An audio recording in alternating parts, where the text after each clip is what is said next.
convert here on Twitch. I still don't have my double monitors, man. It's some bullshit. So wait, where's the other? Didn't you order one or some shit? Nah, I still gotta get that, done. But the thing is, again, I gotta take my PC apart to get the graphics card. I'm not trying to do that right now. Anyway, what's going on, people? Welcome to Throwdown, episode 210.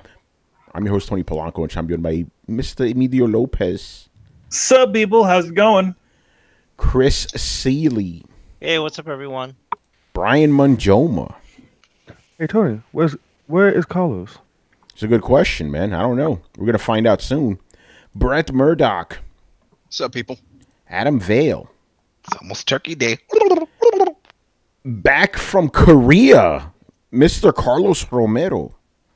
Yo, what up, everyone? Yo, Tony, thanks for having me, man. Yeah, of course. Yeah, and Brian, thank you for fucking up the intro because I wanted to get, give him a proper, comeback and shit. Ooh, where's Carlos? My name is Carlos. That motherfucker's the mate. It says made in Korea right on him. Yeah. By the way, I'm glad you're back because now Adam can stop asking when the fuck you're coming back. This has been every episode for the last week. Oh no, he can keep asking. Yeah, it's true. Coming back. This ain't real Carlos. Not yet. What you do is you just feel like, yo, where's Carlos coming back? At the end of the show. That'll be the tagline for the whole podcast now. Where's Carlos? All right, and we're also joined by Mr. Richard Bailey Jr. Good evening, ladies and gentlemen. What's going on, from Rich? Craigslist. Yeah, that's See, there you go, Carlos. You're already getting love in the chat, man. Oh, shit, I need to join that. Yeah, what's going on for me to enjoy? Hope you enjoy tonight's show. Me to enjoy. Great. That's what she said. I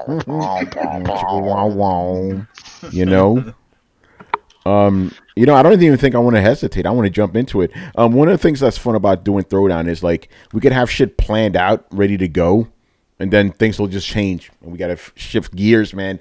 We were ready to talk about Fallout 76, which we will do as our main topic. They canceled the game, so we won't. They canceled something else. It wasn't the game that got canceled. Something else got canceled. So E3 2019 will not have any Sony presence at all. No conference, no show, no nothing. And as you can imagine, it set the internet ablaze. I mean, it's still fucking trending right now. So we're going to get into a deep discussion about this, whether it was a good idea or a bad idea and all that other stuff. Rich, why don't you start us off, man? What do you think of this shocking news, man? Well, I just want to start off by saying that, it definitely was shocking. I saw the reaction online afterwards, and I saw Phil Spencer sent out a tweet just reminding everybody that, yes, Xbox is going to have an excellent E3. Did you see the little sign that he did after that? He did the suck it, the DX thing. That was hilarious. He was like, bam, bam, bam. Bow down to the master. Bow, bow, bow. Bow, bow. Yeah. Good. Go on, Rich. Oh yeah, but no, it definitely was a surprise. I know we were talking in the other chat as this happened, and now I think for some of us we have to question, well, does it make sense to go to E3 next year? Because everyone knows that usually the Sony shows, they always put on a good show. Now, obviously, if you're there in person, the experience is different. But at home, the people at home, they always had complaints about the show. So, but yeah, people always complain. You can't make everybody happy. It's the way it is. That's absolutely true. I feel like that's going to be the theme of our show tonight. Oh yeah, that's a fact right there. Yeah, but Rich, I'm gonna miss all right that. Now, I can set this ablaze. I like vanilla ice cream. What? And now everybody like, I forgot chocolate. Oh, I like strawberry. You can't like vanilla, Adam. You see, there we go. It's already started. It's already started, man. It's already starting. That's Tony's favorite flavor, right there. That is actually, See, with chocolate sprinkles, what? And little sprinkle of love. What, you like sprinkles? Oh man, I can't do this. It. I'm cutting all your necks, man. Yeah, but Rich, man, to me, let's not bring up the great ice cream debate again, though. Yeah, but yeah, Rich, I think the biggest tragedy for me will be the fact that we're not going to get that Sony free food that we always get before the show. Oh no! hey, that stuff. Catered by Sony. You know. So why did they do this? Did they even give us a good explanation? Nope. They really But didn't. then this brings up the whole debate because everybody was like, "Oh, they're definitely going to announce the PlayStation 5 at E3. That's just what they're going to do." Well, that's canceled. So are they going to have their own event to announce that, or did something change? Well, they Okay. Go ahead, The Brian. reason for why they cancelled it is that they want to focus more on experiences delivered to the user, such as PlayStation Experience, which is cancelled this year. So they're doing a great job of that so far. It's my I'm just saying the experience. facts, don't get mad at My me. experience is no experience. Yeah, my thing is like, okay, if they cancel PlayStation Experience and they're canceling E3, they must be gearing up for something, you know? Well, I mean, yeah. the PlayStation Experience is usually, when is that? January, right? No, December. December. Okay, so No, it's sorry. Yeah, December. Brian, I've been to two of canceled them. the It's December. Yeah. Yeah, they canceled the 2018 one, but that doesn't mean they're going to be in the 2019 Yeah, one. exactly. They just said nothing for E3 specifically, you know? So then what you guys are saying is wait for PlayStation Experience 2019. I don't know that because we don't know if we're going to have that or We not. don't even know if that's even Okay. happening. Yeah, we don't know. Because I was about to say like that. That sounds like an Xbox excuse. Like, oh yeah, just wait Yeah. for the next show. But we don't know. Gotta We don't know they if they're gotta going have to do that. something. Yeah, they got to have something. But Oh, actually, you gotta have something. and I'm glad you bring that up. Do they have to have something, right? Because here's the thing. And if you saw my Twitter, your boy was going through a roller coaster of emotions with this bitch. I was in shock, you know. But then I started thinking about it. It's like Sony. Like I didn't think about this, but it's true. It's like Sony's pimp hand may be so strong they don't even need to do a fucking E3. They're still going to be they on ain't top. got shit for an E3, man. Yeah, well, that's the other thing, you know. But because it's a lot of different factors. Like one, they really don't need an E3 anymore, especially with the fact that E3, as we've discussed many times, is becoming less and less relevant. But at the same time, it's like, okay, if they go to E3, what are they going to show? I'll fight you on the first part, but no, it's the second part. Because here's the thing: we all know the PlayStation 5 is coming, right? Like, I don't think we need to go down that rabbit hole. We all know. Well, those of us that are old enough to remember know that at the end of a console generation, there's always a drought because all of their money and efforts are being put into new launch games. We hit that kind of golden peak with, you know, Spider-Man and some of the games that are coming out right now. Red Dead, in my opinion, Fallout. Fuck all of you. So it's gonna go downward. We totally bought a PlayStation 4 for Fallout. I did. Sorry. Go on. I mean, you say it sarcastically, but anyway. So we all know that there's a drought coming. So if you're saying, well, we know there's a drought coming, but maybe, just maybe, they're pulling back on their shows so they can come out with a really big thing, like, that doesn't really make any sense. Why are you going to throw a big celebration when there's a famine? I don't think that's happening, and that's why I'm disappointed. Like, it feels to me like they should have had enough to, you know, breadcrumb us along to the next generation. Instead, they're just being like, yeah, we're shutting down. We'll see you tomorrow morning. Yeah. No, I mean, I'm with you. I still don't think it's a good idea for them not to have it, but at the same time, this may be a strategic type of thing, you know. And as somebody on Twitter pointed out, is a good point that the Andrew House era is over. They got what's his face, John Cadera over. Maybe he wants to just redo things. Who knows? I agree. I don't like his era. Okay. My thing is it's like to me, you showing nothing is worse than showing something. You know what I'm saying? It absolutely is, because you know what? You know how I don't even care how the media is going to spin it. I don't even care how the journalists are going to spin it. I don't even care how we feel about it. To your average person, they're just going to look at me like, dude, who dominated E3 this year? Fucking Microsoft. Why? Because Sony didn't even show up. Yeah, actually, it's going to be funny when Nintendo wins E3 by default next year. Well, they just said they're not going to be at E3. Maybe they're still going to do something. Yep. They already said nothing around E3 either. Nothing. They flat out said nothing around E3. We're not even like a free PlayStation Plus game or VR. No, nothing. Greedy son of a bitches. Although Although Sony could be like, hey, here's The Last of Us 2. Because remember, Last of Us 1 dropped during E3 as well. You know? They could do some shit like that. That's what I'm saying. Like, just release a game and keep everybody busy. And that's At least it. on a fucking show. What, do you not have the money? Times are hard. Yeah, Maybe maybe do a complete online thing. they can. That's the thing. That's the other part I was going to get to. It's like, and this goes for a lot of, because remember, we were very shocked when Nintendo decided to pull out E3. Didn't really hurt them. They don't really need to be at E3 physically. Most of these companies don't. I keep saying E3 is becoming less and less relevant because of the fact that companies could do things on their time, in their own terms. So Nintendo can do it because Nintendo has always done it, and people seek out information or news on the Switch. Like journalists, journalistic outlets, like they love the fucking Switch because it's the odd choice. It is the thing that actually, it's weird. If you report a lot of the same shit that you report on the Switch with the other consoles, it's just old news. It just seems the Nintendo does kind of get a pass. So yeah, Nintendo has a history of that, and they kind of get a pass. So if they say we're holding a conference at 3 a.m, people will tune in. Oh, and they do.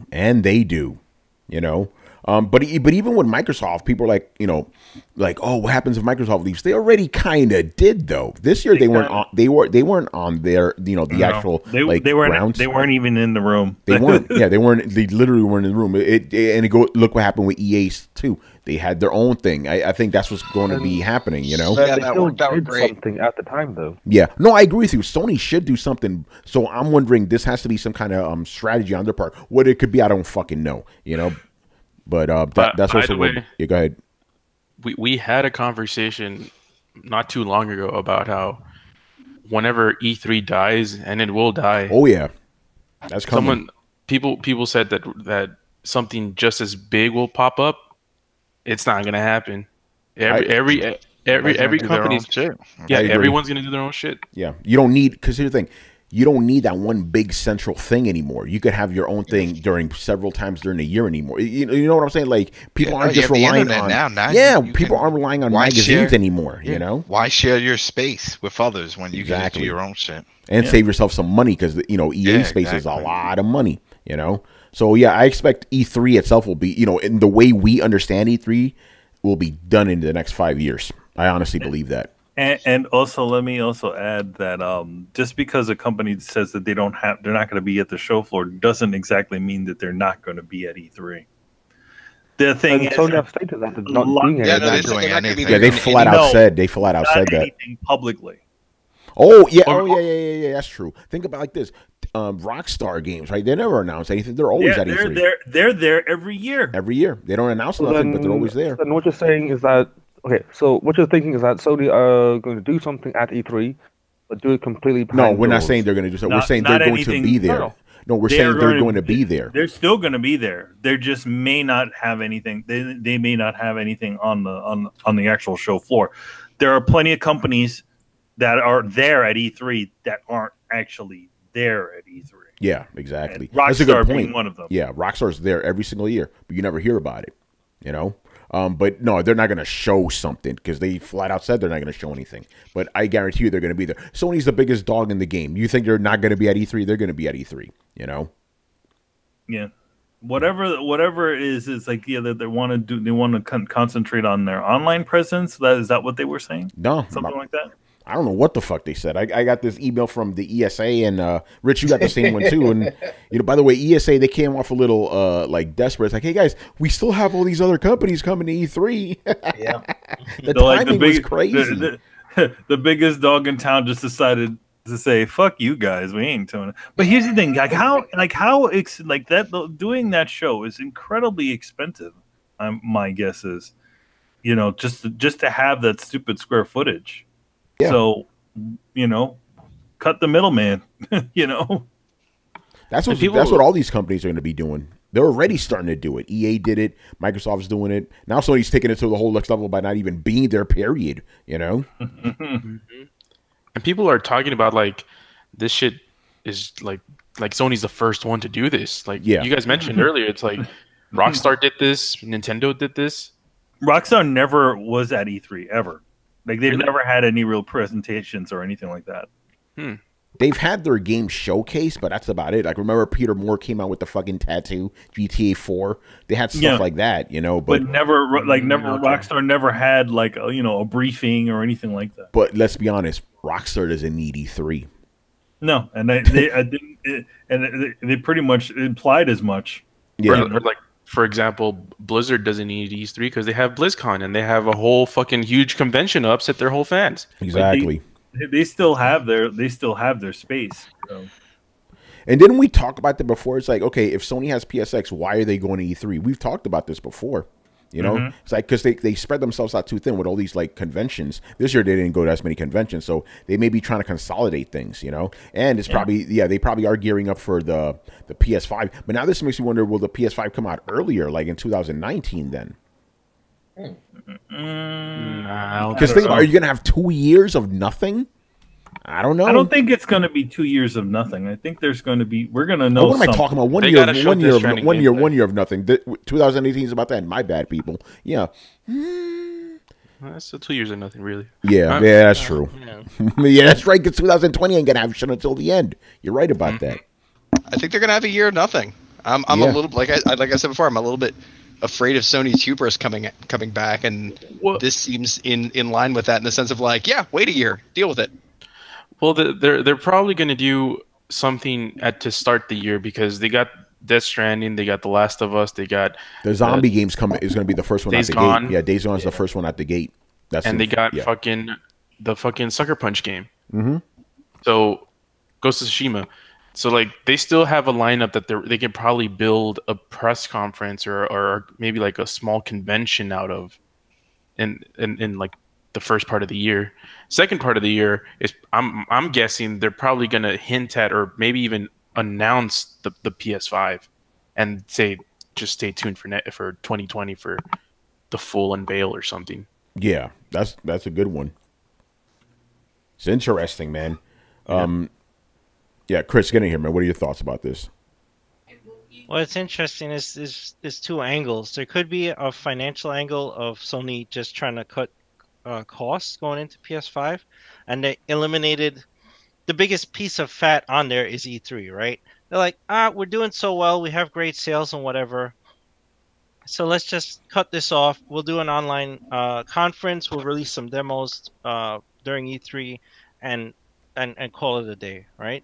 And that could be what they're doing. Also, like, Sony's a big company. It's bigger than just PlayStation. Everybody, like, screams, oh, Sony's doing well. No, Sony's doing great, but you have to look at the pieces of Sony. Like, PlayStation's doing well. The movies and music.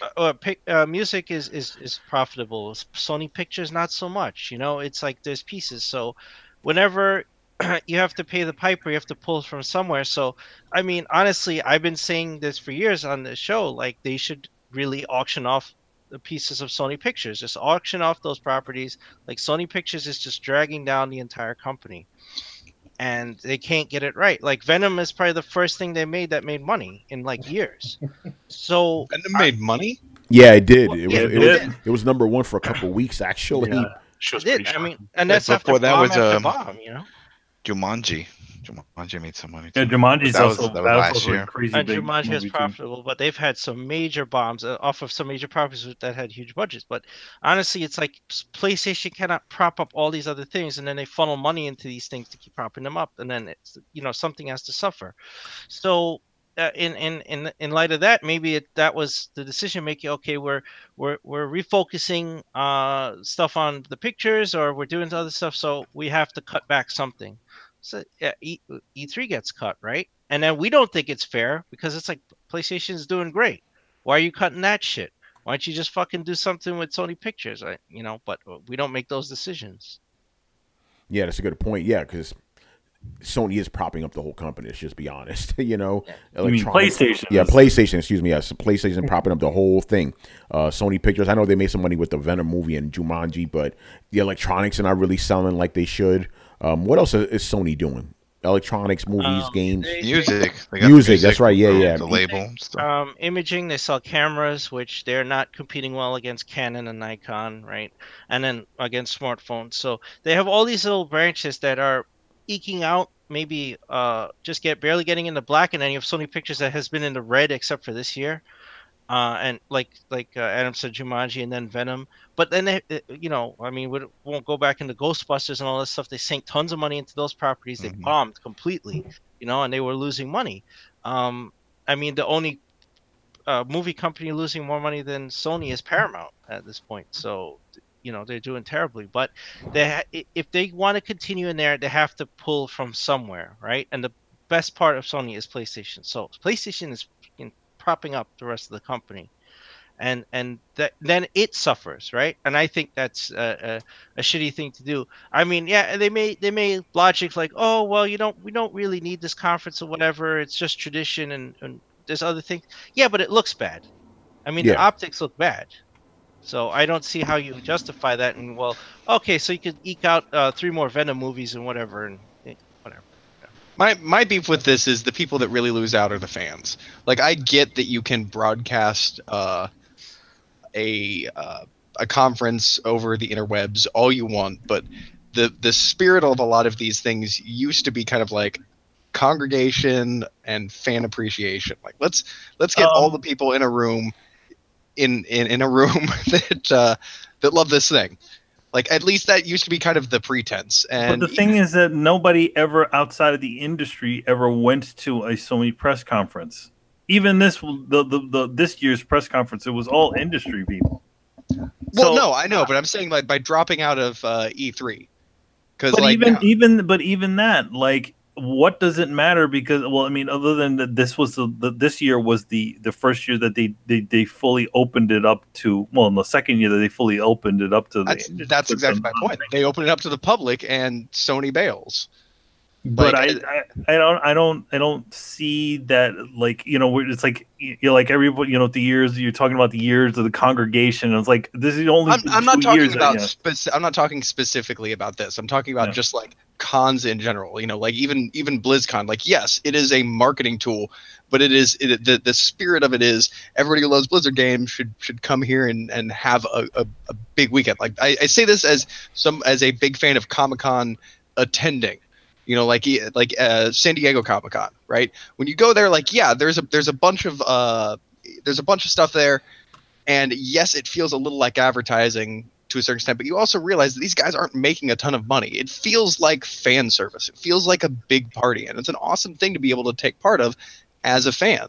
And I feel like, Sony had a great opportunity to reach out to its fans, to put games in people's hands, to take part in this big kind of party style environment, and instead they chose to go up their ivory tower because it's cheaper or more convenient or whatever. Like, the way that I view this as a fan is like, okay, well, so suddenly the party lets everybody in and you leave. I see how it is. You don't want to hang down here with us. That's one way of seeing it. It's interesting. Hey, I mean, try and think back when you went to cons for fun. But E3 was never a con you went to for fun. It just turned into one, though. Yeah. But it was never that. You know what I'm saying? No, but I'm not marking the dividing line. Like, I consider, like, PAX and Comic-Con, and I think E3 was a press conference. It just turned into a con-style conference. Yeah. And now a lot of people are, ever since that happened, a lot of people are pulling out, which I think is a damn shame, because it's a great chance to engage your audience directly, and people appreciate that kind of shit. But again, we don't know if they have any other things planned, not at the same time. But see, that's my whole point, though. Like, I don't care if they make a PlayStation experience. Like, motherfucker, the idea is, as a fan, like, man, I'd love to go to E3. Like, even now, as a person, like, I would love to go to E3 3 years ago. Do I want to go to E3 now? No, because it's fucking ruined. Because all these people are fucking pulling out. The idea is, I would love to go to a conference where I can hear all the news and all the latest things and all the big players are there, and I get to maybe meet some people or some voice actors, see some video games early. Now I don't have that option. I have to fucking travel halfway across the conference just to hear your fucking presentation panel, and then that's fucking it. Like, there is no more option for that big thing except for PAX and stuff like that. And the reason PAX and that kind of thing even exists these days is because there is a need to have that appreciation, that congregation, that sharing of the fandom. It's the thing that binds us together. I hate to get all preachy about it, but as a fucking old school nerd, like, yeah, man, it's not just about the comic books. It's about sharing comic books with a friend. It's about making a new friend who reads comic books. It used to be us versus the world. And I understand that that's all normalized now, but Jesus fucking Christ, is it so bad to get together and celebrate being a nerd every once in a while? Nobody wants gonorrhea. Listen. Damn. This is it. We got people spreading pink eye with VR headsets. No one needs it. All right? It's time to move on. You know what? This is it. This is the future now. I mean, this is the way it is for everything. Digital distribution. It's all over the place. We already got some locations where you can actually get movies digitally and don't have to go to the theaters, like movies that are out. Yeah, and that's the last form of media. After that, that's it. Because books, everything, we all get instant. And that's the way I think they see it. It's like, why do we put this money together for this big project and this big display and do all this shit and a set for what? We could just stream the shit online when we feel like it, and we'll hit that audience. We'll send a message out, boom, email, there you go, come on, tune in. Everybody tells their buddies, and then right there on their phone, they're all part of the conference. And if everybody had that kind of attitude, we would have never had Stan's soapbox. That's my point. Stan Lee, relevance. That motherfucker knew how to build a community. And that was integral to the success of both the comics and the movies. Like, nobody understands that anymore. And that I feel is a damn shame. Like, you maybe go ahead, keep going. My bad. Keep going. You may be cutting costs, but you're cutting them from the wrong place. You're cutting them from your fans. Find somewhere, like Chris said, fucking cut some from the goddamn movies that nobody wants to see. I don't know. I mean, Rich was texting me earlier. He was like, thank the gods. He's happy about this. There's less travel for him. So you crazy. He was like, this is it. Sucker free Sunday. I get to sit back in my tidy whities and record this shit, do my stories. I don't have to deal with this bullshit, shake hands, kiss babies, none of that shit. Yeah, I am happy. Exactly. It's best for everybody but the fan. It is best for everybody. The fan, we get everything we want. I'm spoiled. Yeah? You get everything you want? I get everything I want? Too much content. I'm overloaded. I am overloaded with content. Think about it. Think of the access. We have YouTube. We didn't have that shit back in the day. We only had game magazines. We get all the content. We get direct connection with publishers. Publishers. What? Who cares? Who cares? Why go to a convention then? That's what people care fucking about. Camaraderie. To meet people, to have a good time, because we're not good enough for you. This isn't enough. You crazy? Are you kidding me? No, I like to go into the outside every now and again. Why are you putting us down? Why don't you care?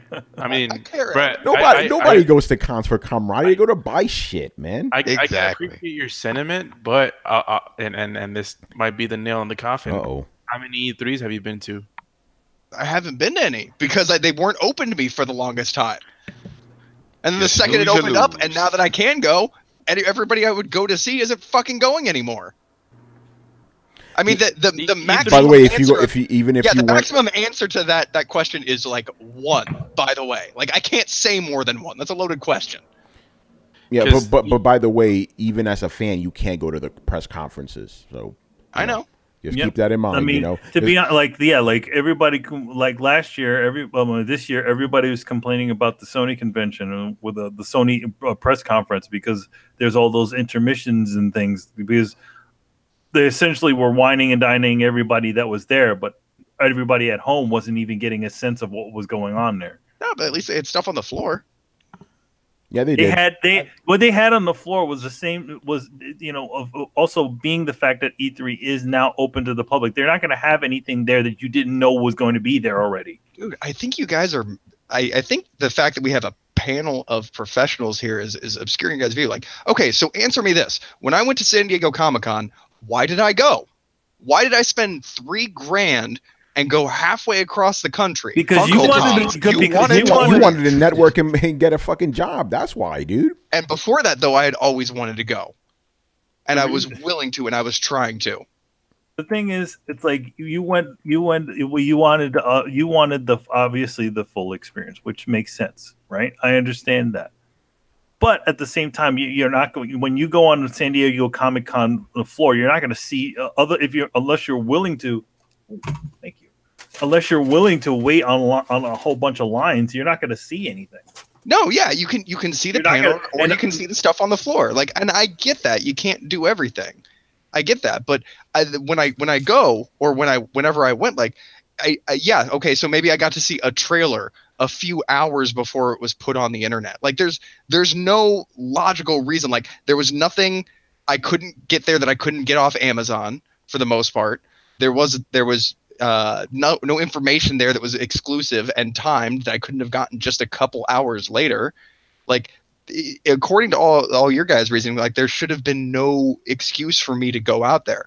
But I went out there, and you know what? It sells out in less than 15 seconds every year because there's so many people like that, like me, who want to go out there for no good reason whatsoever.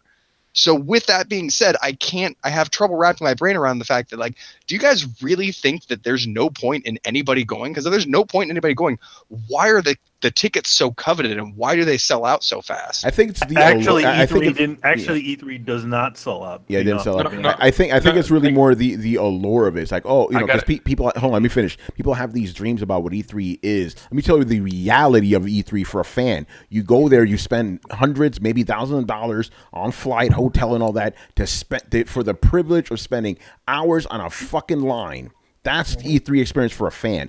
Like E3 for the past years has been horrible for fans and for press, like, you know, both alike. It is a shit show. Like, I tell people, do not go to E3. It is a fucking waste of your time, especially if you're a fan. You know, it really is a waste of your time. You know, like go to PAX. Go to PAX is way better organized. Go to Microsoft in Mexico. That's even better. That's probably better. That's probably better. You know, go to Tokyo Game Show. Go to Gamescom. E3 is shit.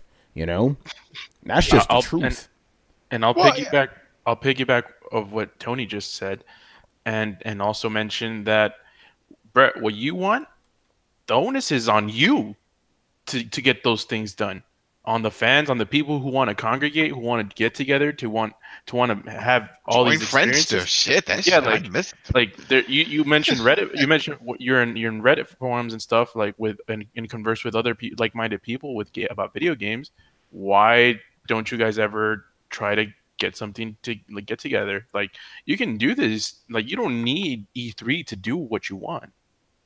Like, really I'm not saying that you do. I'm kind of lumping E3 in with cons in general now because of the change that went through, and I'm more arguing for cons. And like, yeah, I can meet a couple people off Reddit, but man, it is like a big carnival style atmosphere. It's like trying to explain the allure of going to a party to people who hate people.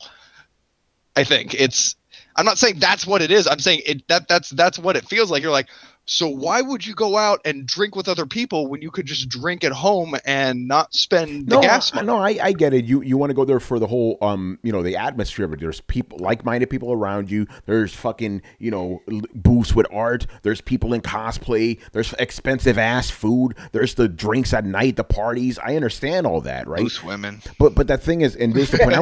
Hey, listen, man. But the point is, like, Brett, if you want that, you don't need E3 for that. You could literally go to any other PAXs. No, and I know that, and I absolutely know that, and that's what I'm saying. But Sony isn't at any one of these things, and to me, it's a shame that Sony had the I'm not saying. Maybe I should put it this way: it's a shame that Sony had the opportunity to participate in that kind of thing as a direct way to reach out to their fans, and instead they decided to cut it. Brett, no, I agree. Let me finish. I agree with you. This is why I'm like, I think Sony should be there, but at the same time, what if they turn around and go, yeah, we're going to be having PlayStation Experience instead? Would you be okay with that?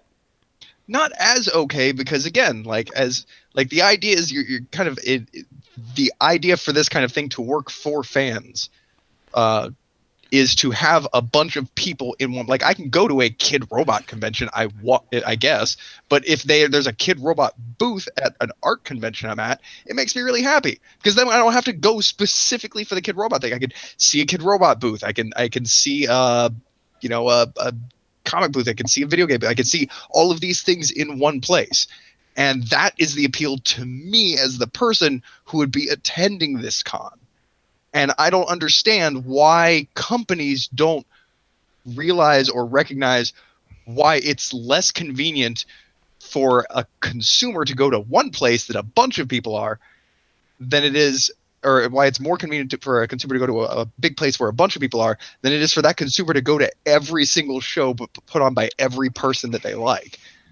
Or simple because they don't care. Because they don't care. That's why. They don't care. And then not only that, I mean, Amazon has proved it. People like to shop online.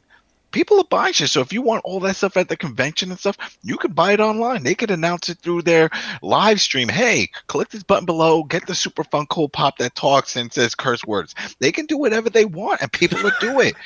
So there's no need to go and travel, get a plane ticket, and sit next to a bunch of people that smell and do all that shit. When I can stay at home, like I said, with the tidy whities, eating popcorn, and then be like, just click, click, click, click. I mean, if that's your favorite thing to do, that's your favorite thing to do. That is my favorite thing to do. Sometimes I don't want to sit in my underwear by myself, man. But let's you have animals. You're happy. That's good. Never really alone. Let's not forget, and this hasn't been mentioned, but Sony has been doing this for 25 years. It's like they just didn't try something and it was a success, and then they're like, nah, we're done with this. Like, the tea leaves have been there. Like, it was inevitable for them to leave. So whatever, like, I don't know, like I understand what you're saying, Brett, but to me it's like it doesn't really have that much of an effect, like what you're saying to me, because I don't know, if maybe if you went to E3 every year and this, like, it was your experience, then I could sympathize with that. But like, here's the thing though, if you want to talk about directly related to me, I've wanted to go to E3 for 20 years. I don't want to go to E3 anymore. Yeah, well, there's no difference. Like, yeah, I think what you want and it is PAX, but PAX isn't E3. Like, E3 was geared for industry, and only recently opened it up to the public, right? But they just opened the doors to the public. It still isn't PAX, right? PAX is geared towards us, right? So it's geared towards gamers, and it's they have smaller things. I mean, Sony's been. I'm aware of what E3 is. They don't have a huge presence. You guys right? know that, right? But of course. I don't know why you're even asking that. But that experience that you want, like the camaraderie and all that stuff, that the PAX already covers that. No, I know, and E3 could have covered it as well. I'm not saying, like, okay, I think you guys are misunderstanding a little bit here. I'm not saying that E3 is a big carnival, awesome celebration of games. I'm not saying that it ever was. I'm saying that it could have been, and now it's not going to be, because the big dog isn't even bothering to show up. No, but you're acting like it was going to be. Like, what if I think it had a good chance to be if everybody didn't abandon it. I mean, to be honest, that show is not a fan-friendly show. No, it's not. It's fan hostile. Just for the sheer amount of how expensive it is to buy one ticket to go to a convention. To give you an idea, there's other conventions that take up that whole convention space, and they cost less to go to. I mean, we always. I mean, we go through this every year. Tony and Manny and Richard and like everyone like that goes to E3 comes back, and we get the same stories every year about how E3 is and all the issues that they have. And yeah, the only reason I like going is because I like to see Richard in real life, just being real. You know, it's like going there is such a pain in it. Like I said, it sucks for the press and it sucks for the fans, but it sucks more for the fans. Ever since it went public, when fans ask me, "What advice you can give me about E3?" I want to go. I go, "Don't go. Do not wait. Don't waste your fucking money." Tony, it's comments like that made me realize that you have never been to a Midwest Comic-Con. Oh, yeah, because I've never been to the Midwest unless I'm flying over. No, I know. Dude. Like, you are spoiled. Well, you are used to having New York size shows. Here's the thing: is a Midwest Comic Convention an industry show, like, or what this is? You're talking about a local convention compared to supposedly this big show. It's a big difference. Tony, do you prefer E3 or PSX?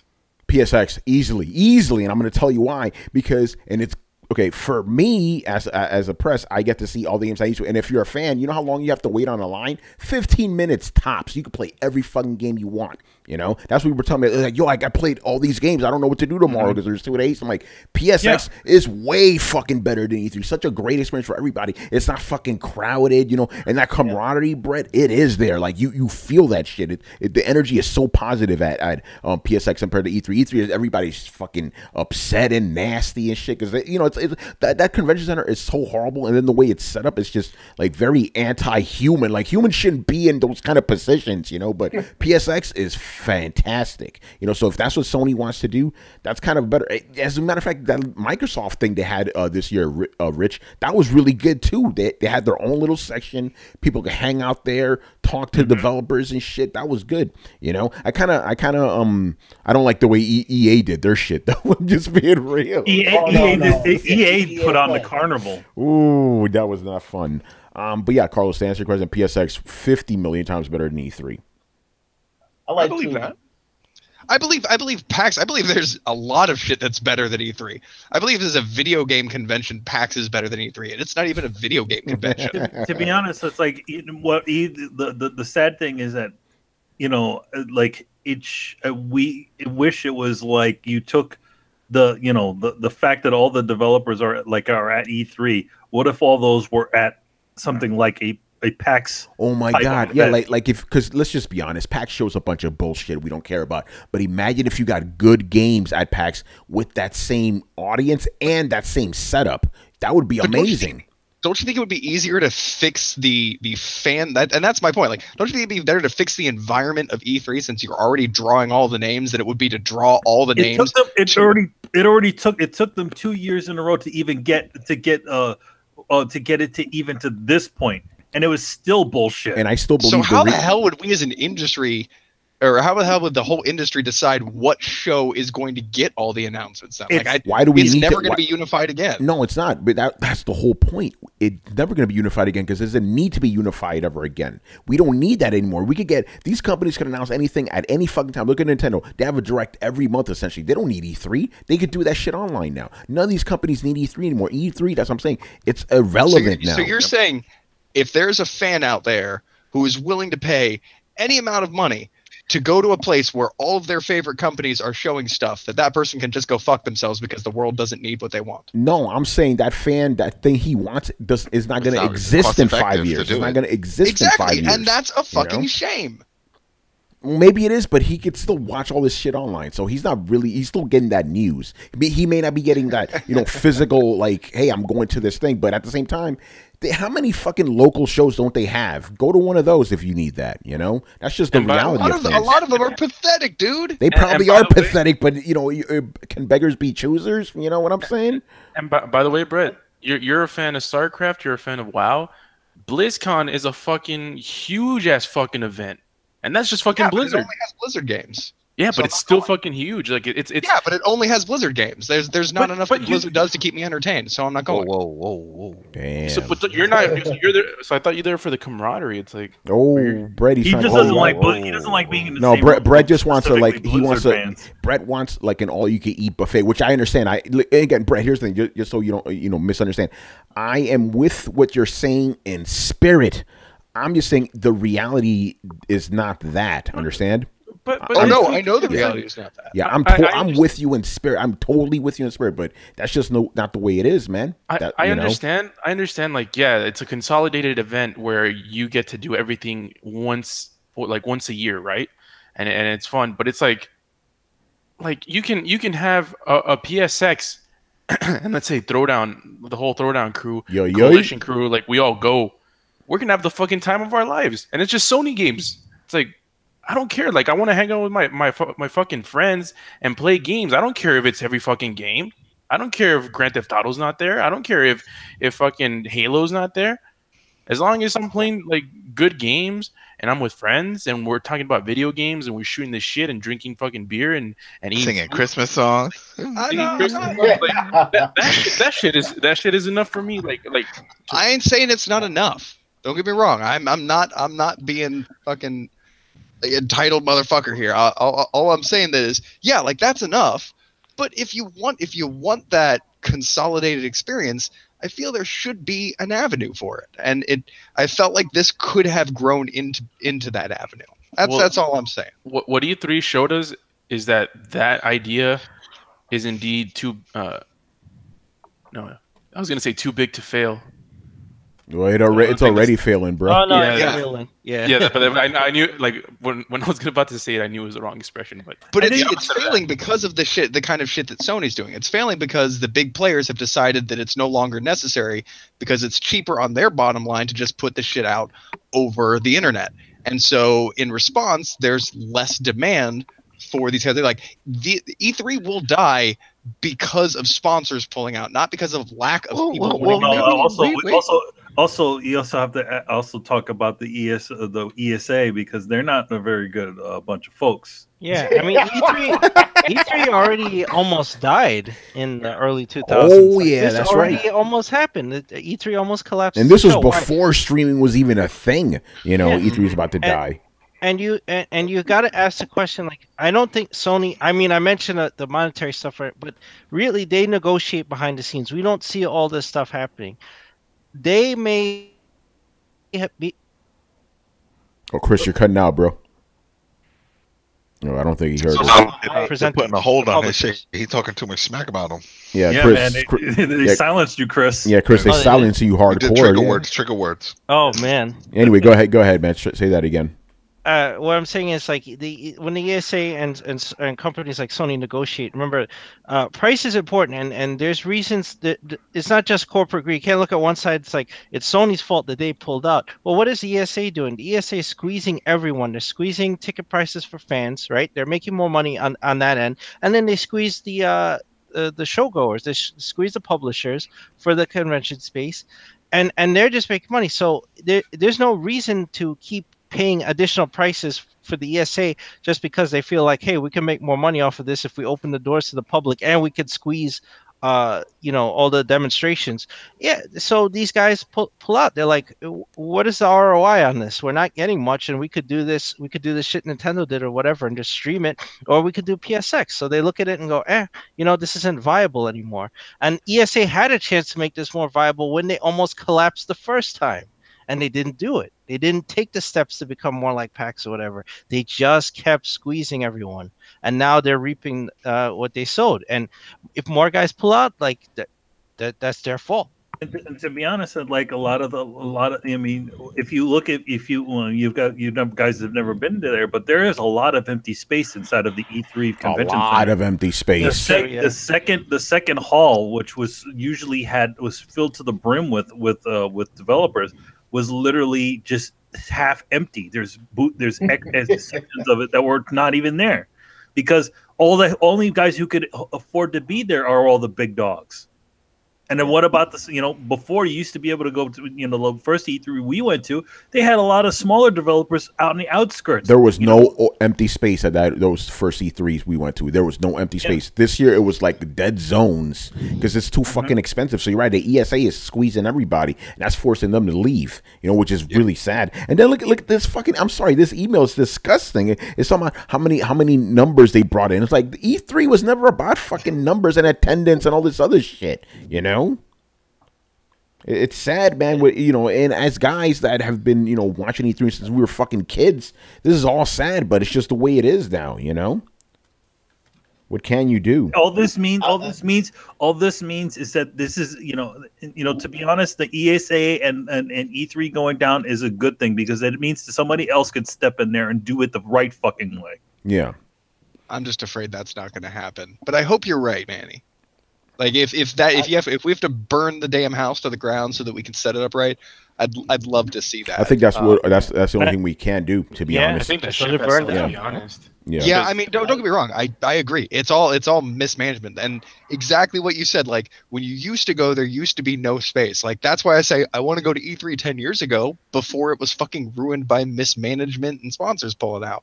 I wish it were different. It's not Sony's fault. I get that.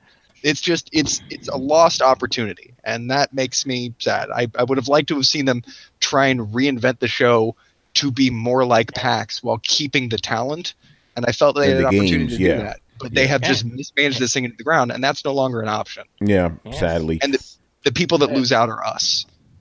Go ahead, Chris. Yeah, instead of reinventing it, what did they do? They just said, hey, PAX makes money from fans, so they swung open the doors and didn't change anything. So all of a sudden you had the press completely pushed out. You had just tons of people in there. They didn't change the space of the layout or management of traffic flow or anything. And they just created a colossal mess because what? Money, right?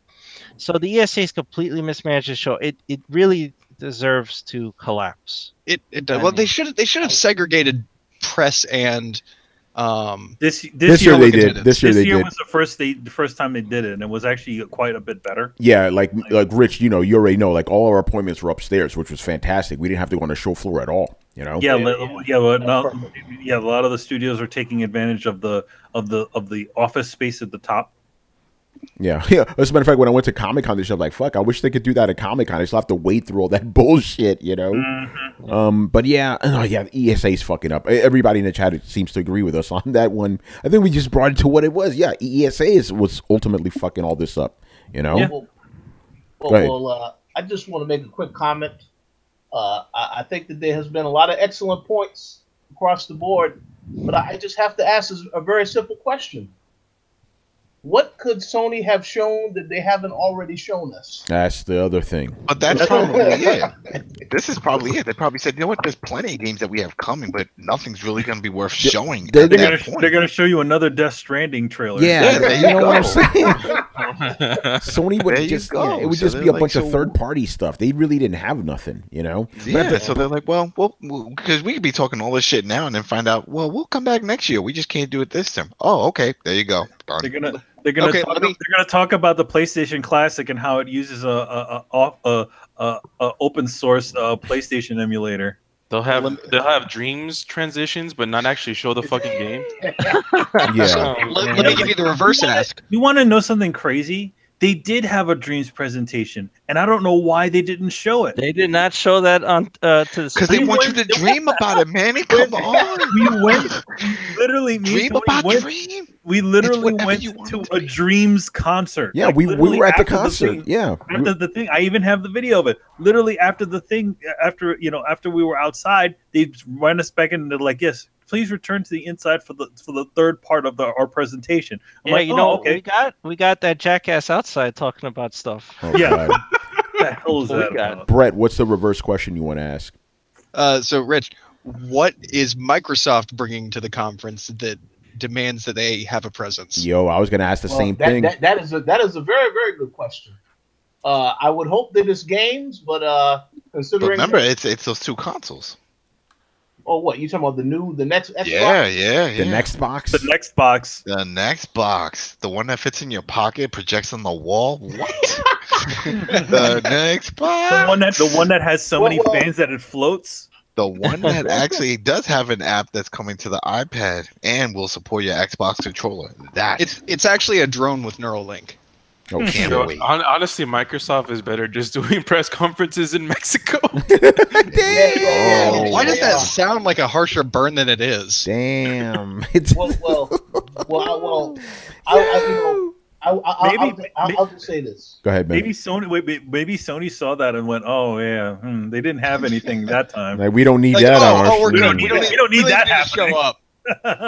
We don't even need to show up. We're good." Yeah, go ahead, Rich. What are you gonna say, man? No. I'll just say, as someone who saw that EXO presentation, I thought that would have been an opportunity for Microsoft to do something, because PSX didn't happen this year. So I will wait and see what Microsoft shows at E3, because even though they say, "Oh, we got a lot of great stuff planned," I will believe it when I see it now, because that EXO show was complete garbage. Yes. Trash. Yeah, could you imagine that? I'm thinking about, like, okay, what's worse, Sony not showing up or having an EXO presentation? I don't know, man. Let's be. Microsoft is going to be leaning heavily on Game Pass. I mean, really heavily on Game Pass. Yeah, XO showed that. XO showed that. No, I know, and that's so. No matter what, we know Microsoft is probably coming to the conference with a new equivalent of what would be TV if Sony bothered to show up. Literally all Sony had to do was show up and be like, "Yeah, remember these games we talked about? We still got them." And it probably would have been a better showing than Microsoft. I ain't talking shit. That's just how it is. They're going to come out and they're going to leverage Game Pass. And it's a great value, not an exciting presentation. To say, "Hey, remember this game from 4, 5, 6, 7, 8 months ago that everybody else is playing and is kind of driven into the ground? Well, now you can get it cheap." That's great, but that's the side dish. You got to have an entree, and I'm really not sure that Microsoft has an entree on this one. So the fact that Sony's not going to show up now, though, looks worse for them. Like, it just, I can't see this as anything other than dude, it's like a schoolyard fight with like this skinny asthmatic kid. All you had to do was show up. You breathe on him and you win, you know? Yeah, but instead you didn't show up, which makes you look like a bitch compared to this skinny asthmatic kid. And that last part is the really tough bit.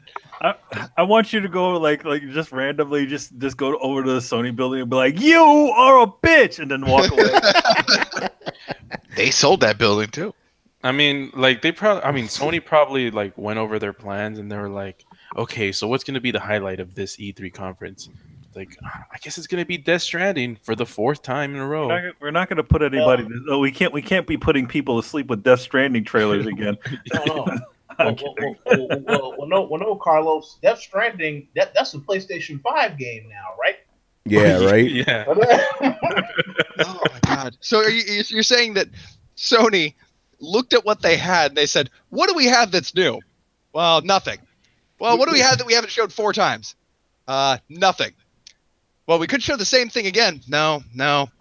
I see the problem here. The problem isn't that we're not making enough original games. The problem is conventions are happening too often all of a sudden. Years have just inexplicably gotten shorter. And Kojima probably is like, sorry guys, but I got to show this trailer for my best buddy. Yeah, right. Video Game Awards. Could you imagine if this whole thing got canceled because of Jeff Keighley? You know. Well, I mean, it's like, okay, it's like you notice that they don't show like the big reveals really happen at the Game Awards. Yeah. Yeah. By the way, that happened this week, but I don't feel like talking about that bullshit. You know, the nominations or whatever. Whatever. Am I the only one that like looks at this as like concrete evidence of like, yeah, we are definitely getting less games than we used to? No, not really. We're getting less. We get a lot of games. Yeah, we get a lot of games, man. What are you saying, Carlos? We get like a lot less like huge games, like AAA games. You think so? Because this year and last year were pretty fucking heavy with games, Yeah, bro. we got a lot. I mean, we got. Yeah, I guess maybe. But we're literally talking about not having enough games to show. Well, we're talking about exclusives. Like Sony could easily just go out there and show a bunch of third-party games, you know, Call of Duty. which will probably be better. You know, let's just be honest. In my opinion, they should have a fucking show, but you know, they're not going to do it. My only beef is it makes him look like a bitch. Other than that, whatever. Hey, listen, man. Let the asthmatic kid have his day, man. Let him have his day, because when the big boy comes around again, his shit is over. You know. All right, I'll practice my golf clap. There you go. All right, man. Let's move on here to the next big thing, our original main topic, man. So we're gonna talk about Fallout 76 impressions, and we have 2 guys here, Brett and Rich, who have played the game, and I'm just going to warn you now, their opinions are contrary to a lot of stuff I'm seeing on the internet. These guys actually like the game. So, Rich, why don't you start us off, man? So, let me go ahead and start by saying, I've never been a huge Fallout guy. So, when Bethesda announced this game, before E3, because they announced it about a week before, I was like, okay, we'll check this out and see what this is all about. But I purposely stayed away from all additional information on the game. And then of course, when the beta came to Xbox first, because I played on Xbox, that was just when I really was like, oh yeah, this is a great game. Because again, it's if you ever played a Fallout game, you know how they have the NPCs and stuff like that. I mean, they have the NPCs in the actual game are mainly the robots, and then of course they have these audio, blogs and stuff that you can listen to, which basically gives you a background of other people that used to exist in the world, the ones maybe some that didn't make it because of the whole apocalypse thing, or just those that still could be survivors. But I really like that element to the game. And just being able to explore. I mean, it's pretty much like a Fallout game, but you're just able to explore and do a lot of different things. And then, of course, the multiplayer element, there are events that you can participate in with other characters, other people. So I like I said, I went into the beta really I didn't really look up any information on anything else, just everything I knew from the Bethesda conference, and for the most part, I enjoyed the experience. Now, I did want to make a quick comment and say I have seen the people who have been very critical of the game. And when I saw the critical comments, I thought to myself, did none of these people read what this game actually is? When Bethesda said that this is their first online only multiplayer game. So there's no way. I mean, I think they had some high expectations, like, oh, this is going to be perfect. We're always going to run perfectly. All this other stuff. I mean, this is their first venture into this type of thing. So obviously, it may have some issues, but I haven't really had any issues on the Xbox One yet. So the issues I've seen were people showing video of the server disconnect errors and losing all their progress, and it was just randomly happening. So that's the thing I guess they can fix. Those happen Sorry, go ahead. Yeah, and since it's always online, all that stuff just gets lost. There's no way to just save it or something like that. They were like, I can't save any of my stuff, and it's all gone. It just disconnects, and it's random. So, just one quick comment that I will make on that, and then I'll let Brett say all the stuff that he wanted to say. Like I said, I played the beta, and then I actually fired up the game. The final game. I fired it up earlier today. Signed on, no problems. I had all of my stuff. So I'm not sure if this is an issue that's specific to a certain platform, but I'm not seeing any of these issues that people are complaining about on my end, at least not yet. So I thought that was very interesting. All right, Brett. Now I want you tell all the people all the shit you told me via text. You were very heated. Oh shit! I was heated. Okay, so Fallout is getting review bombed by every motherfucker with a computer, and so I decided, I was like, okay. So I'd heard about this. I didn't really care. Went along playing it. Me and the people I've been playing with having a great time. Then I went actually in and read some of the reviews, and by a margin of like 5-1, almost all of them are bullshit. They're like almost half the people don't even own the game. They say right in the review, like, this is why I'm going to stick away from this game. So like, okay, so you came on to review a game on Metacritic that you don't even own. And the only way that you can approach that is by your experience with the beta, which was a beta. That is the whole fucking point. You can't review a game by the beta. So that right there is an issue. I understand that there are technical issues going on, especially on the PC end.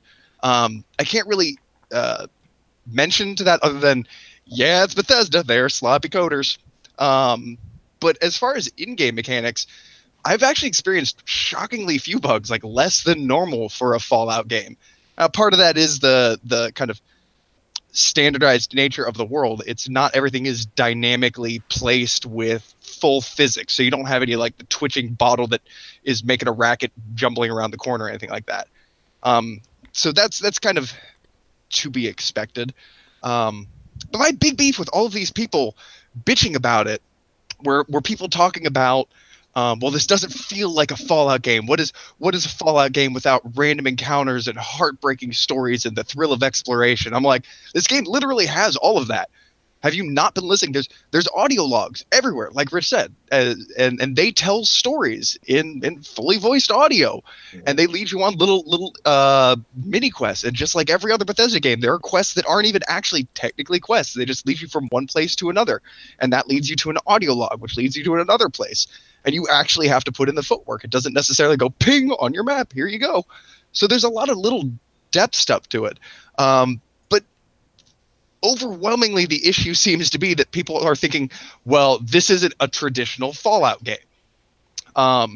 People are also bitching about the NPCs or lack of NPCs. There's no NPCs. There's no humans. Like, well, no, the Raiders were replaced by the Scorch, which are half sentient ghouls, and there's robots and there's super mutants. You can talk to the robots. There's the holotapes that kind of give you quests or update your quests. It has pretty much everything except for like the skin of a person walking around, and that works for so many other games. Like, nobody bitches about that in BioShock, and I understand that it's a deviation from the Fallout formula, but you can't necessarily have that. There are some avenues that you could have at work, but you can't have just the same character sitting in a place being a quest giver. Otherwise, it turns into what World of Warcraft is, and that's not what they were going for. So, everybody is talking about basically this isn't a true Fallout game. This isn't a normal Fallout experience. My personal experience was just the opposite. I jumped into it, and I was actually shocked at how familiar it felt. And everybody that I've talked to that's played it has kind of said the same thing. Like, this is weird. I'm online and I see other people, but this feels like I'm playing Fallout. And then I have other people. I heard a bunch of other people bitching about the dated graphics. I'm like, this is literally built off the same engine that Fallout 4 was. How can you claim that Fallout 4 looked beautiful and this game looks like shit? It's literally the same fucking graphics. So my big takeaway from a lot of this is... Sorry, Brett, but that is a problem, though. Because Fallout 4 came out, what, 3-4 years ago? 3 years ago. So those are 3 or 4 years ago graphics. I mean, no. And Fallout. The Witcher came out 3 or 4 years ago. Just saying. No, the graphics aren't great, but here's the thing: you generally have severely limited graphics in this type of game, in this genre of game. You don't generally have perfect, crystal clear like graphics. It's usually like Red Dead 2? We'll see how Red Dead 2 does. Red Dead 2 did an exceptional job of having beautiful graphics. We'll see if anything they have to dumb down when they put it online. But even then, this is still a more immersive and interactive world than Red Dead is. Animal was choked. And I can't like I don't really have a skin in the game. I don't know if that's the right term, but. You don't have skin in the game, yeah. Steak? Skin. He had it right. You could say skin. You don't have That's skin in the game, yeah. Because I haven't played it. That but... means putting in a prostitute for those who don't know. When pimps start playing with their girls, hey. that's skin in the game. Hey. Anyway, Carlos, go ahead. Because it's like I understand that Bethesda doesn't really have the best track record when it comes to like uber high quality graphics and that's because they're using like a 20-year-old engine that they still can't get right.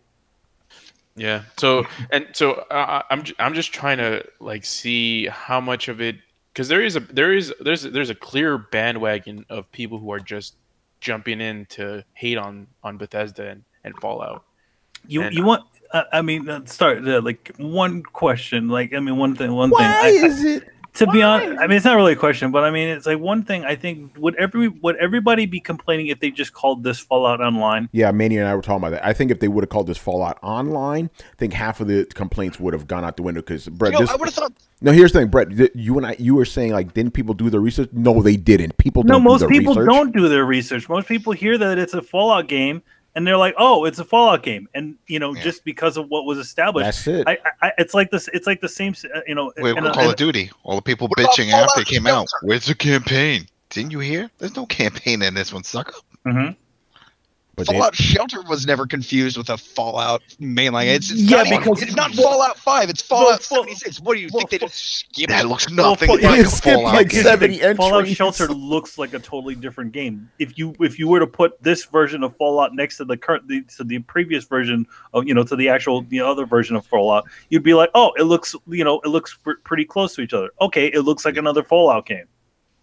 And I find, and that's I guess where I differ is like I find that impressive. Because I've played this genre before, and I've been talking about this for years. This is the genre that DayZ started. This is finally its big debut on console, and so I have two ways to look at this. I can look at it from three ways. I can look at it from just as a video game all by itself. I can look at it as a Fallout game, or I can look at it as an online survival game. And specifically, when I look at it as an online survival game, this game is fucking gold. Like. I have played many of these types of games, and they are almost always borderline broken. The lag, the latency, the connecting issues, the weird things that happen, disappearing inventories, bases randomly decaying, all these kinds of things. They've never gotten it right. And I've been saying even up till now, like, I'm interested to see what Bethesda does with this, because they have the weight of a AAA studio, and they've basically making this an extension of Fallout 4. This whole thing happened when they wanted to make this into Fallout 4, but they couldn't get it down small enough to include it with the game. It had to be its own big project, and eventually it ballooned into this thing. So with all that said, like, it is a strikingly good online survival game, almost unparalleled. But that is still a janky genre, and it is something different. And a lot of people are hating just because the game isn't the game that they expected it to be, and they didn't do their research. They didn't read. They just kind of assumed another Fallout and jumped right the fuck in. Well, and here's one thing that I find really interesting is all of the hate that is going to Fallout 76 can easily carry on to the next game, to Elder Scrolls. A lot of it is due to this because they're using the same engine for Elder Scrolls 6. So I'm just wondering how this if this bandwagon carries on to the next game, to the next big Bethesda game, and see how it affects them. It'll just... do we know that they're using the same engine without any tweaks or anything like that? It'll probably have tweaks, but it's still the same engine. I think it might look a little. I think that the thing that people are keying in on here is like, this is exactly Fallout 4's engine. Like, yeah, if you listen to the developers talk at all, they said that as they were developing Fallout 4, they knew that there was a bunch of people. The multiplayer was their #1 asked for addition to their franchise, and so they were trying to figure out how to do it. And they got something working with the base building and everything like that, but it had to balloon to be its own project. So it literally grew like a tumor out of the side of Fallout 4. And then people were like, why is this so similar to Fallout 4? Because it is. They're like, well, this could have just been a mod of Fallout 4. It kind of is. But I guess there's two camps going on here. One of them is complaining about it not having a single player campaign and not being like the other Fallouts. And then there's one that's like hating on Bethesda because they're using an outdated games engine, and it's a Bethesda game, so it has a lot of bugs. So I don't know which camp is the one that's the loudest right now. The one camp is stupid. That's like going to McDonald's and saying you got a cheap cheeseburger. This is a grade A prime beef. Like, they told you what it was. They let you know right off the bat what it is. They let you know that there were no NPCs in the game. They told you all of these things. There's a reason that Tony didn't want to play it. And that's the thing that shocks me the most. I'm not even going to try and get Tony to play it. But ironically enough, playing this game, if there were any game in the genre that I would try and get you to play, Tony, it would be this one. I feel shockingly like it's about. I wonder if Rich feels the same. Like, it's not just, okay, here you go out into the wilderness and have fun. It feels like a Fallout game. There's a story, there's objectives, there's a main quest. You're following the trail of the overseer who left the vault and collecting holotapes and finding stories throughout the world. And there's big group events that happen and new places to explore. And then there's the unwritten quests that you kind of follow, as well as the random little side quests that you pick up. Like, it doesn't feel directionless at all. It feels like there's always something going on. It kind of almost feels, it doesn't feel super single player. It kind of reminds me of a little bit more streamlined Destiny. So this is your game of the year? I'm really enjoying the shit out of it, to be honest. It is everything that I had hoped it would be, which is pretty much DayZ meets Destiny meets Fallout, and it retained so much of its Fallout quality. And this is how I look at it. Going through the transition into this kind of new genre where you have to eat, you have to drink, it's always online, this online survival genre, the fact that it kept so much Fallout intact that I sometimes forget that I'm not just playing a regular Fallout game. I'm like, oh shit, yeah, I need to drink. This is Fallout 76. That's right. Like I'm playing on hardcore mode all the time by default. So it feels like, and there's a lot of crafting. Because that's what I heard. It's a lot of crafting. Like you said, you have to eat, you have to drink, you have to craft, you have to scavenge for crafting stuff. And that's shit that Tony does not like, so this is not his game. Yeah, I'm waiting for Fallout 5. I'm waiting for Fallout 5, to be honest. But anyway, by the way, in case you guys want to know, I'm not really speaking about this game because I haven't played it myself. But based off the things I've seen, it doesn't seem like, definitely not my type of game. But Brett, I want to ask you something. Before, actually, finish your thing, and then I got a question for you. Enough. Okay. One of the videos I saw, and I'm not really watching any like professional reviews. I'm watching more fan reviews. One guy said that basically the game doesn't satisfy these two specific camps. It doesn't satisfy the people who want a single player experience because there are always other people out there sniping at you. Even if they can't directly kill you, they're still a nuisance, right? So it doesn't satisfy people who just want a single player experience, but it also doesn't satisfy the people who want a complete PvP crazy match because they're shooting at people and these people aren't shooting back. So what do you make of that this game doesn't satisfy either camps? Well, I find that information to be actually quite lacking. Like, no, I have not experienced one time somebody randomly pinging shots at me, and I've probably put 20 hours into the game since it launched. I'm not proud to admit that, but I have. I've gone hard on this game, and I haven't had any issues. In fact, all the players that I've met have been surprisingly friendly. And there's the mode that they did, that kind of tag mode. I was telling somebody earlier today, like, I think I hesitantly say that this might actually be the secret sauce that makes this kind of game work, because it's subtly and strategically pushes you to work together. You have trade emotes. You're allowed to trade, but the traders in the game that own the stores, they won't give you much for your stuff. So if you really want to make caps, which are hard to come by, more so in this game than any other Fallout game, you kind of want to engage with players. So if a player runs up to you and says, "Hey man, I'm dying of hunger," you're like, "All right, well, I'll sell you some food." And you'll get one cap from the vendor, and from the player, you'll probably get 10, 15. So it can be a huge difference, and it encourages you to work together. The fact that the tag system happens means that, and I like it in the sense that the people that are bitching are the people that hide in the fucking rubble and take sniper shots at other people who are just trying to go collect wood to build their base. They're honestly the most asshole of the asshole. And if you're a sniper, fuck you. I mean what I say. So the exchanging, like, there's PvP that happens. If you tag somebody and they don't tag you back, you move on. But there's also been wanted bounties, several of them. If you want to make caps, there are players who have been going on killing sprees, and if you harass another player, basically it puts your icon on the map and puts a bounty up on you that comes out of your own cap stash. So yeah, you can get stuff from killing other players, but you're going to risk it too. And then that draws in other players who want to play PvP, and they tend to congregate, and big battles start happening. And then when people see 2-3 skulls with bounties on them and they want to play PvP, they run to that area. It happens kind of organically. I don't have an issue, and I like the fact that I can't just walk up to somebody, talk about having a trade, and then have them shoot me in the head and kill me. Like, there's kind of a little bit of a buffer there, which actually makes people less timid to play along nice. So I'm shockingly, everything seems balanced. Now that may change.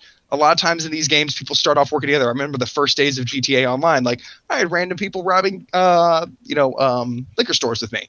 Towards the end, that shit got bad. So I can't tell you what's going to happen as things go on. But as of right now, I find both of those statements to be laughably inaccurate. Interesting. Then he also talked about how basically if they see other players like shooting animals or whatever, they purposely get in the line of their fire to initiate combat with them. I can see people trying to do. See, this is the kind of shit that sounds like somebody made up while they were just thinking about it. Because well, they were showing video along with it. Liz was just a regular user, and he was showing video of all this stuff happening. So that's why I wanted to get your take on it. I'm curious how look. I would be really aware if somebody were trying to jump in front of me, killing a ragstag or something like that. Like if they were intentionally trying to get in my way. And don't get me wrong, I've had that. I've had issues where I'm grouped together with players and I'm like, I need to make sure not to hit this guy because I don't want to engage PvP. So I will make sure not to hit that guy. And if they start running in front of my gun and shit like that, like obviously trying to get hit, then I have two choices. I can either just not engage, which keeps them powerless, or I can recognize what they're doing immediately and be like, this motherfucker's trying to get into PvP. All right, I got a surprise for you. I'll hit him with something soft. The second they return fire, out comes my shotgun, buckshot to the face. So it's funny how people talk about, like, oh, you can't really engage PvP. Like, yeah, you can. The people that want a PvP, they'll let you know that they want a PvP. But And there are people who are going to abuse and break a system, but for the most part, it's a solid system that's worked better in this genre than anything else that I've seen. Because there's always the big, like, oh, well, what happens if somebody comes along and just wants to kick down your door or kill you while you're in the bushes or things like that. Sometimes it's fun and sometimes it's not, but these games are always super grief heavy. Even down to if somebody did decide to nuke your base, which would be a horrible waste of resources because it spawns high-level raid areas. So basically, you can go around, collect all of the parts for a nuke, drop it on an area that usually has enemies that you like, and it'll supercharge and upgrade those enemies and create more of them and create better loot. And it'll, radiate the whole area. Like somebody nuked an area called the Fissure, which has this, like Deathwing thing in it. And like it made like a Queen Deathwing thing surrounded by 4 or 5 other ones. It was like level 99 or 95 or something like that. So you can spawn a raid, or you could decide to knock down somebody's base, and then all they have to do is go back, go to their little base thing, click a button that says repair base, and boop, it all just pops right back up. So you have to pay resources for it. Like you have to have the resources to rebuild it, but it's not like, somebody knocks down your tower and you're like, fuck, I have to go back and rebuild the whole thing. Like, no, you just dump a bunch of resources in a chest, press a button, and boop, everything comes back. It is incredibly grief friendly. Or griefer unfriendly, it is incredibly friendly to the player in what is normally a heavily griefy environment. So I'm not going to say it's fucking perfect. I will never say it. Show me a game like this that does a better job. Show me a Fallout or an online game like this that does this better than what this is trying to do. I won't even argue that they had to make certain concessions. Like, yeah, you can't just come along and sweep your arm across the table and knock everything off that table. The beauty of Bethesda games is that they started off with the idea of there is no background. Don't you hate set pieces when you walk into a video game, there's a bunch of candles laying there, and you shoot the candles and nothing fucking happens? Well, if you play a Bethesda game, there is literally no background. You see a mountain, you can climb it. You see a candle or a bottle that you want to knock over, have at it. You see a sheep that you want to launch off the tallest mountain in the world, go for it. There is literally nothing in this that is a set piece. It is all accessible to you, the player. That was the big selling point. That is not 100% true in this game. So I get that. But it is strikingly close. Like, no, you can't knock all the bottles off the top. So in this holiday season, with all these big titles out, Odyssey and Call of Duty and Red Dead and all that, and someone says, I only have $60 plus tax. What can I get? Do you recommend this game? If they're the kind of player who I think would enjoy this type of game, 110%, yes. I wouldn't recommend this game to like Tony. They just a regular player who just like, I just want to play the best game that I can get for $60 just this time. This is it. For the holiday, I just want one fucking game. This is it. No, I'd probably say you're better off getting Red Dead. That being said, I'm enjoying this game more than I've enjoyed Red Dead. Interesting.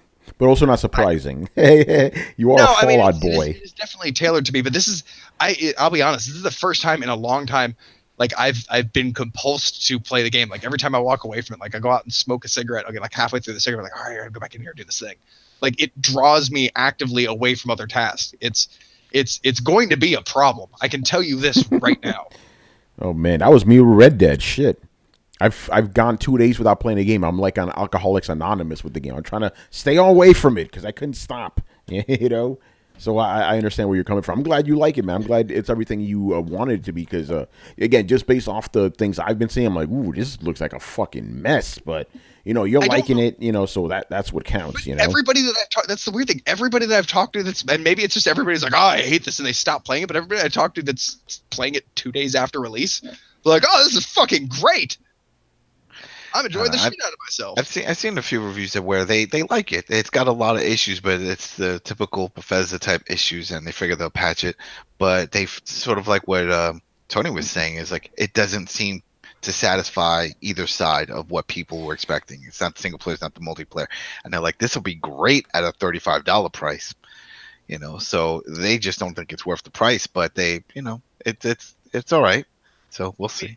It satisfies me. I guess those are the people who want to play PUBG or Fortnite because it to everybody that I've played with the multiplayer component of it is highly satisfactory. They're like, dude, I'm seamlessly playing with other people, but they can't just murder me from the bushes, which is pretty fucking cool.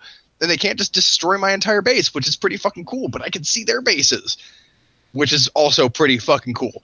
And for some strange reason, you're allowed to actually trade. Like, you're not even always on the same server, so you don't always have to run into the same neighbors. Like, I'm used to being put on a server, and then if there's 2 people on that server, there's 2 fucking people on that server.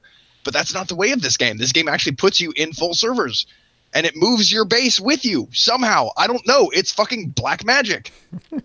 Voodoo, man. And you can play with your friends? Yeah. Yeah, like I've been building the big camp for everybody.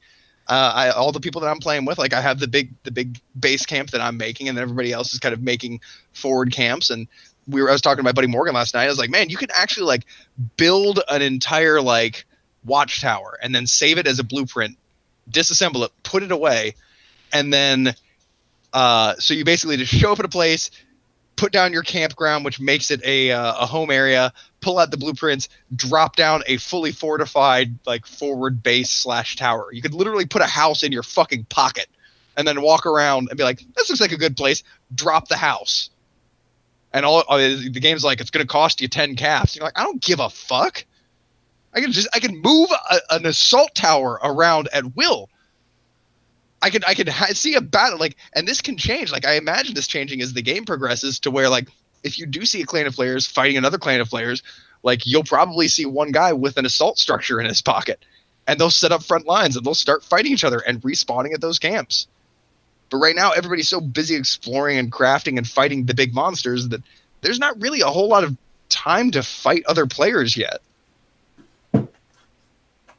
I'm interested. Rich, do you agree with any of the shit that I'm saying, or are you getting a whole different vibe? Oh no, I agree. I just haven't really spent too much time in it quite yet because I've only just downloaded the final version today. But I definitely understand you 100% about wanting to constantly go back to the game because, yeah, I will be playing that after we're done tonight. So Rich, this is better than the other game that you've been playing, the WWE 2K19. Is this a more enjoyable experience for you? That's not you can't even compare both of these games. Okay, there we go. It gets the Rich King Rich approval. There we go. Yeah. No, it's a great game. You know, obviously it has a particular audience in mind, so it's not a game that I would say everybody. What do you guys think is going to be the sales numbers? You think that all this internet hate is not going to hurt the numbers, or? Oh no, it's going to hurt the numbers. Because that's what it really comes down to. It's like, right? Yeah, with the amount of negativity, yeah, it's gonna affect it for sure. That's why I'm pissy, because this is at the end of the day, this is an experiment, right? This is, like I said, a AAA studio making a game genre that really hasn't been exposed to a wide public audience yet. Like all these games have pretty much been on Steam, and if you're not a PC player, or especially if you're not an early access player, like half these games never even came to fruition. They just had very successful early access that made them millions of dollars, and then they tapped out. So like this is a new thing for so many people, and I think a lot of people are on the fence because they don't know what to expect, and that's normal.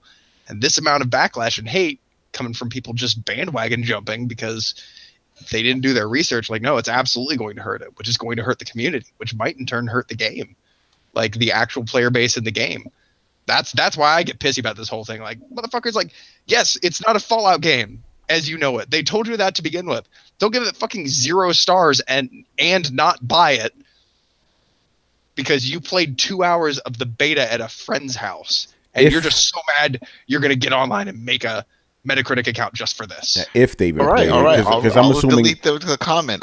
You don't need to just throw it in my face, right? You know, God damn it, Adam. Yeah, if they played it, because just like what we saw with Red Dead, because I got review bombed too. People were giving it zeros. Oh, it's not on PC 0. It's like, but how the fuck are you reviewing this on a day of launch, bro? That's you know, not a review. Those fucking review scores are fucking stupid. You know, dude, and the fact that this happened literally so close to the release of the game that. Okay, so you have 2 options. You're either reviewing the beta, which you shouldn't be doing, or you're lying, which you shouldn't be doing. Because you can't make an accurate review 2 hours at 2 a.m. the day of release. And some game reviewers do that. Yeah, you get early copies.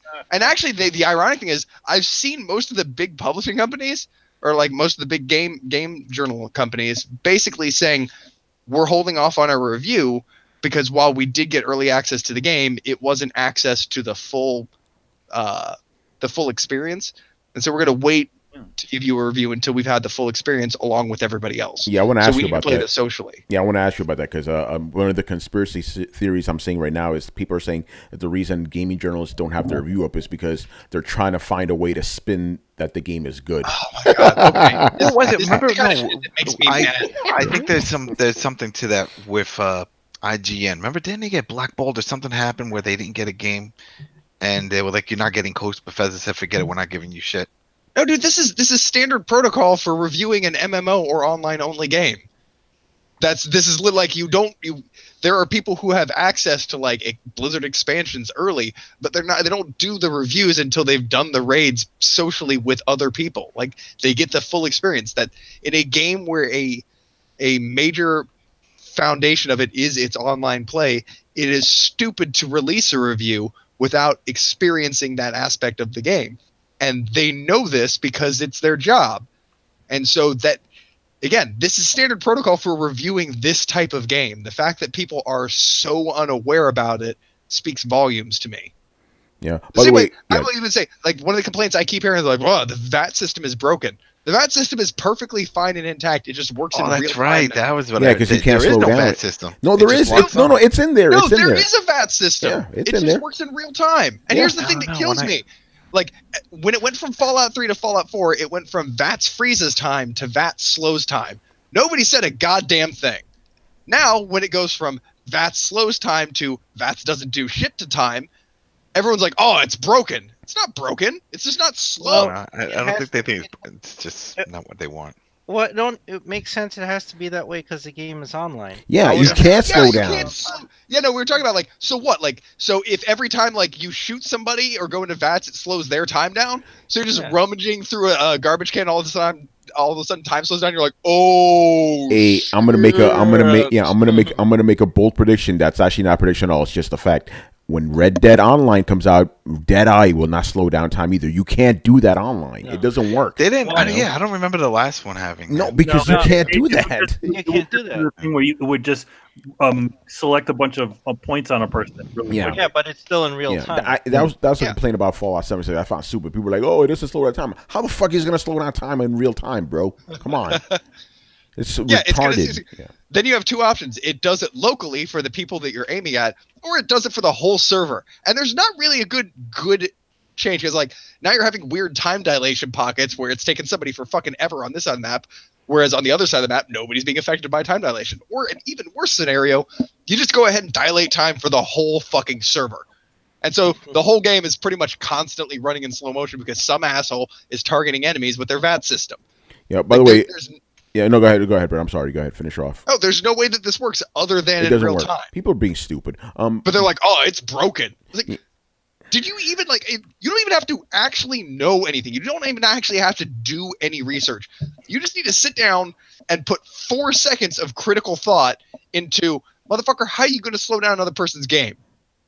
Yeah. I just want to read. Actually, let me read this comment from Fan of Action, and then I want to throw this comment at you. I want to get your answer to this one, Brett. But first, with Fan of Action, he goes, Metacritic scores affecting Fallout 76 sales is sort of poetic justice, considering Bethesda screwed Obsidian out of bonus over Fallout New Vegas not reaching a specific Metascore. Damn, that's a good point. You know, we'll talk about it another day. But here's the comment I want you to comment on, Brett. This is from Sketch. He goes, I mean, 7 Days to Die has been on consoles and brought everything Fallout 76 is talking about. Is this true? No, it doesn't have base building mechanics. You have a camp that you can upgrade, but you can't freely build whatever you want. By the way, thank you. Everything else. Go ahead, Brian. Also, you can't. You have to sort and look through containers, yes, but it still has the whole Fallout thing of there is stuff still set up everywhere. You can walk up, see a beer bottle, and pick up that beer bottle. We actually had a moment last night where first time it was a weird dilemma in a Fallout game, found a bobblehead. And my buddy was like, "Dude, there's a bobblehead here." And I was like, "Oh, shit." And I come in and I'm like, "Oh, it's a lock-picking bobblehead." And I picked it up, and it wasn't just disappeared from my screen, it disappeared from his too. And he's like, son of a bitch, I shouldn't have told you anything. I was like, oh, you can't, there's not two here? It's like, no, there's only one. It was just sitting on a table. There's only fucking one. It made a weird sort of sense, but it was a conundrum I've never had before. It's like, wait, they did that in Division. Division did that with legendary weapons. Yeah, but again, Bethesda's approach is to do that with everything, to every piece of trash, every tin can, every bottle. It's shared amongst the players. So like you can be like, oh, there's a bunch of tin cans over there. You both can't go get them. You can both open a container and get the shit out of a container, but any real world object you engage with is affected the same way across everybody's game, which again, just by itself, that is shocking to me. Yeah, he says that 7 Days to Die doesn't have building mechanics. What game did you play? I guess maybe it did. By the way, Brett, thank you for actually knowing. I've never even heard of this fucking game. No, I haven't gotten a chance to really put the time into it, so I'm only semi-knowledgeable. But from what I was understanding and what I was looking up, you have a base camp that you can expand and you can upgrade, and it kind of has these. It's a semi-fluid building system. It's kind of a modular system where you can put things in different plots and everything like that. But you can't just build a giant T-shaped tower if you want. Please correct me if I'm wrong, because this is a game I'm excited to get in and play with a buddy of mine. But that was one of the things I was a little disappointed by. Also, it kind of does. It doesn't have a PvP system, and it only has 4 players, not 28. And you bring them into your world. You don't share a world where everybody has base. You can't walk from one person's game base to another. So you kind of play camps, but you only bring people in cooperative play, and I mean it's 2 very different games. Yeah, Brian, I want you to get in here. What are your thoughts on Fallout 76? I don't think you've played it, but what's your take on the reaction to it? I don't think I played it. Okay, I'm not playing it. Like, no, I seen the concept. I'm like, I'm good. Last thing I need is an online game by Bethesda. Like, the single player games don't work in general, so why the hell am I playing an online game? Tell me how you really feel, bro. The thing that I really want to know is, in terms of the quality of the game, so like the polish and how stable it is, how much difference is there between beta and the final product? Because one of the things that really gets me is whenever a company comes out and says, hey, we have a beta that comes out like two weeks before the game comes out, that's just them just lying. Because that's just a demo for the game. They just don't want to tell us that. They just think that they can get away with saying a beta, because then they can turn around and say, oh, it's just a beta, bro.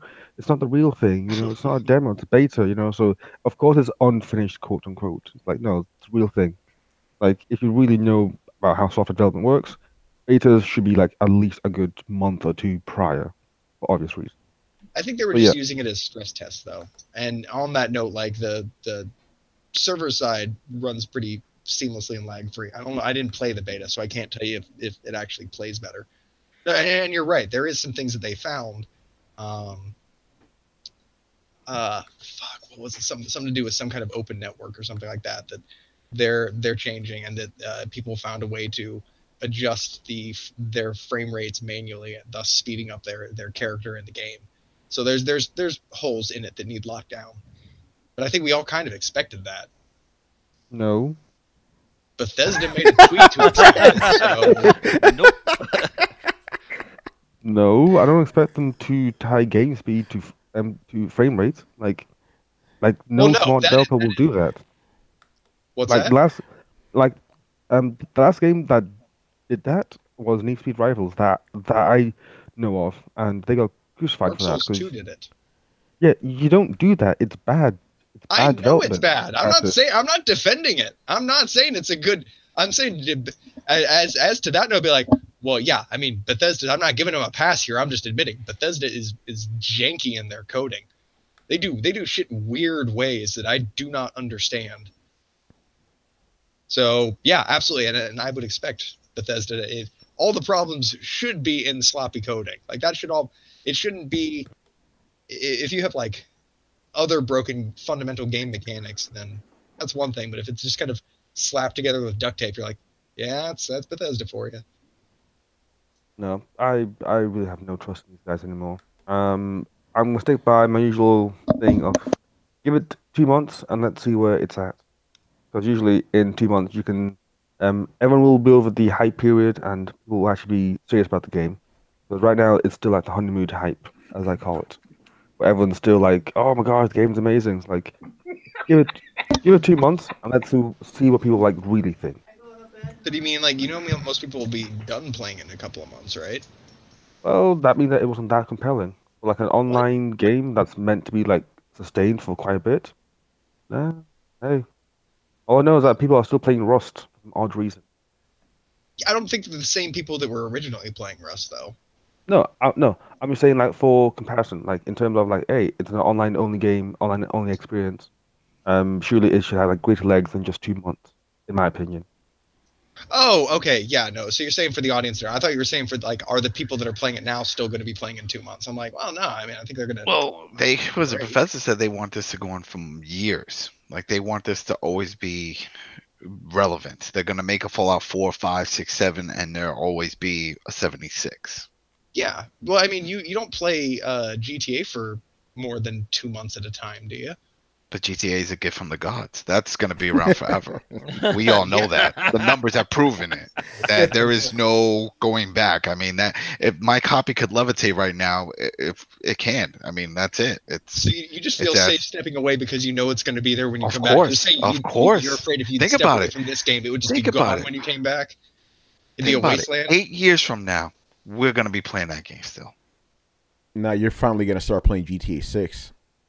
By then it'll be like 20 or whatever. It doesn't matter though. This one is still beyond. How many old servers for old games are still on? Almost every Call of Duty server is still on. I wonder if people still playing. I wonder if people still playing Grand Theft Auto 4. Yeah. Oh yeah. They definitely are because that's backward compatible also.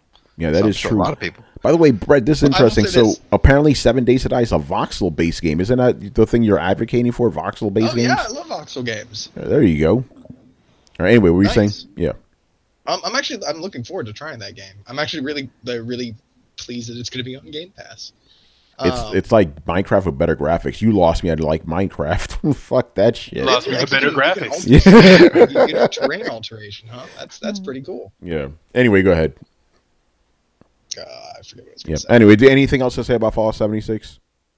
I just find it really weird and striking that the people, again, maybe the people that liked it or that didn't like it just put it down immediately. But everybody that I talk to and everybody that I encounter and all of my friends that are playing are like, dude, this game it's awesome. And when you tell them like the reviews, they're like, yeah, I heard about that. I really don't understand it. And they always say the same thing in the same way. Quote, it's just Fallout, but like online with other people. And they say it like it's the simplest statement in the world. And I personally kind of feel like it is. And then other people seem to have a huge problem understanding that. Yeah, but you know how it is, man. Here's the thing I want to tell you. Don't expect a lot from people. I'm not defending this game, obviously. You already know me. I'm not a Bethesda fan, but don't expect a lot from people. Like, assume the worst and you're going to be proven correctly. Like, motherfuckers are not going to do their research, bro. You know that. Like, I'm just constantly shocked. For anybody that knows me, I'm a bit of a cynic. Yet somehow I am constantly shocked by how badly people behave. And I do not understand how these two things can go hand in hand. Yeah, man. Like, how can I expect so little of people and still be disappointed? Because you expect too much. That's why. I'm never surprised by people's stupidity because I always assume the worst. And I'm always correct, Anyway, let's move on, man. We're gonna possibly spark some controversy right now because I'm calling some of you guys out in this podcast tonight. Oh, man, you calling people out? All right, so the news came out this week that PUBG is coming to PS4 December 7th, which is pretty much an exact year after it came to Xbox, right? I have a question. Xbox One and PC timed exclusive. Yeah, so no, that's not surprising, but I have a question for you guys, right? Remember when Fortnite was, the whole uproar with Fortnite, crossplay, like, oh, that's the future right now. We need every game to be crossplay. How come I'm not hearing that with PUBG? Game came out. How come you can't play, on PS4, there's Xbox players. Why can't they play with each other? Why am I not seeing any uproar over this? Very Nobody interesting. cares about it. It's falling off. But Adam, I thought it was the future. You specifically said that. You said crossplay is the future of it gaming. is for the butter games. Nah, this is not a that's butter nah, game. that's Yo, bullshit. you can't That's say you bullshit. need crossplay Butter on every game, crappy game that comes out. Actually, I'm glad you said. I'm glad. parity, Yeah. huh? By the way, I'm glad you There's said. nobody No, gives a Adam, shit. Adam. I'm glad you I'm said sh- that. I'm glad you said that because you proved my point. All that shit was fake outrage. No, motherfuckers it's never not. cared It's- about crossplay. You go where the people are. It's Nah, no different. son, If you I gotta go be out and I consistent, say, hey, son. If You I gotta go, be no, you can't. consistent. No, it don't work that way in anything, though. It doesn't work. Yes, it if I go does. out, I make a new pair of sneakers. I'm like, yo, get these sneakers. And the guy comes out and like, yo, get these Jordans. Everybody wants these Jordans. They're gonna go and get the Jordans. It's all about what's hot. This game is no longer hot. If it would have come out right away, like from PC straight to console, yes, people would have been bitching. But it didn't. It didn't go from straight to PC to all the consoles. It went straight But to you don't Xbox. see the hypocrisy there.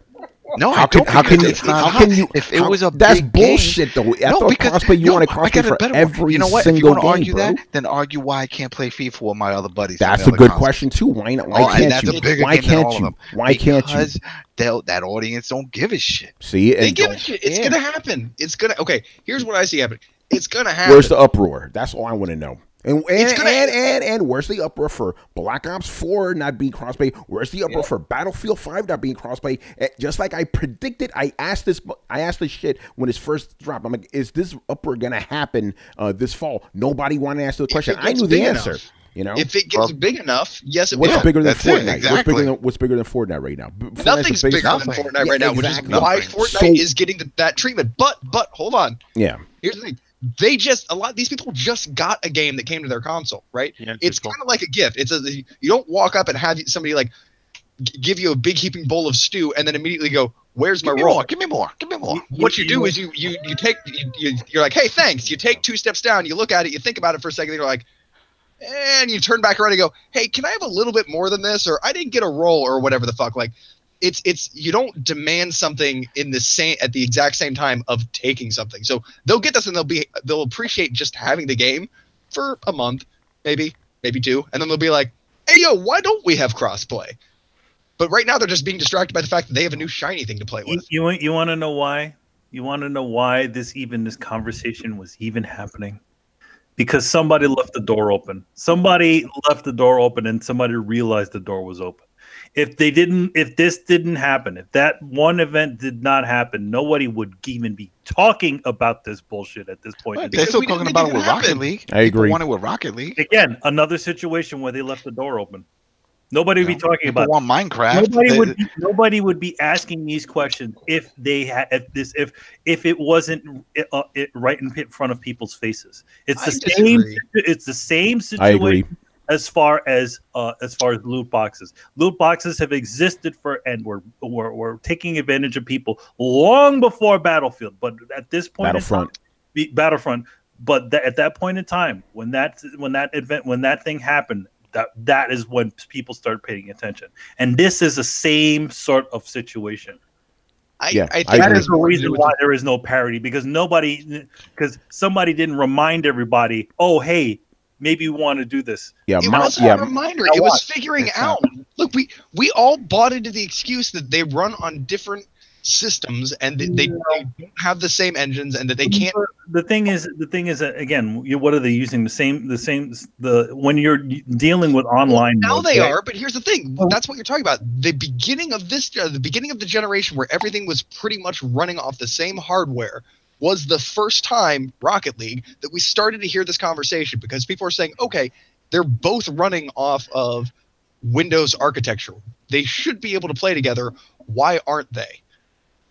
And then we found out that they could. The big thing that changed isn't that people got reminded. It's that they all had been told that this thing can't happen. And then they come to find out that, no, this thing actually can happen. And they're starting to say, well, Again, you needed people. In other words, people weren't talking about it until somebody left the door open. We needed that door then was a publisher to prove it.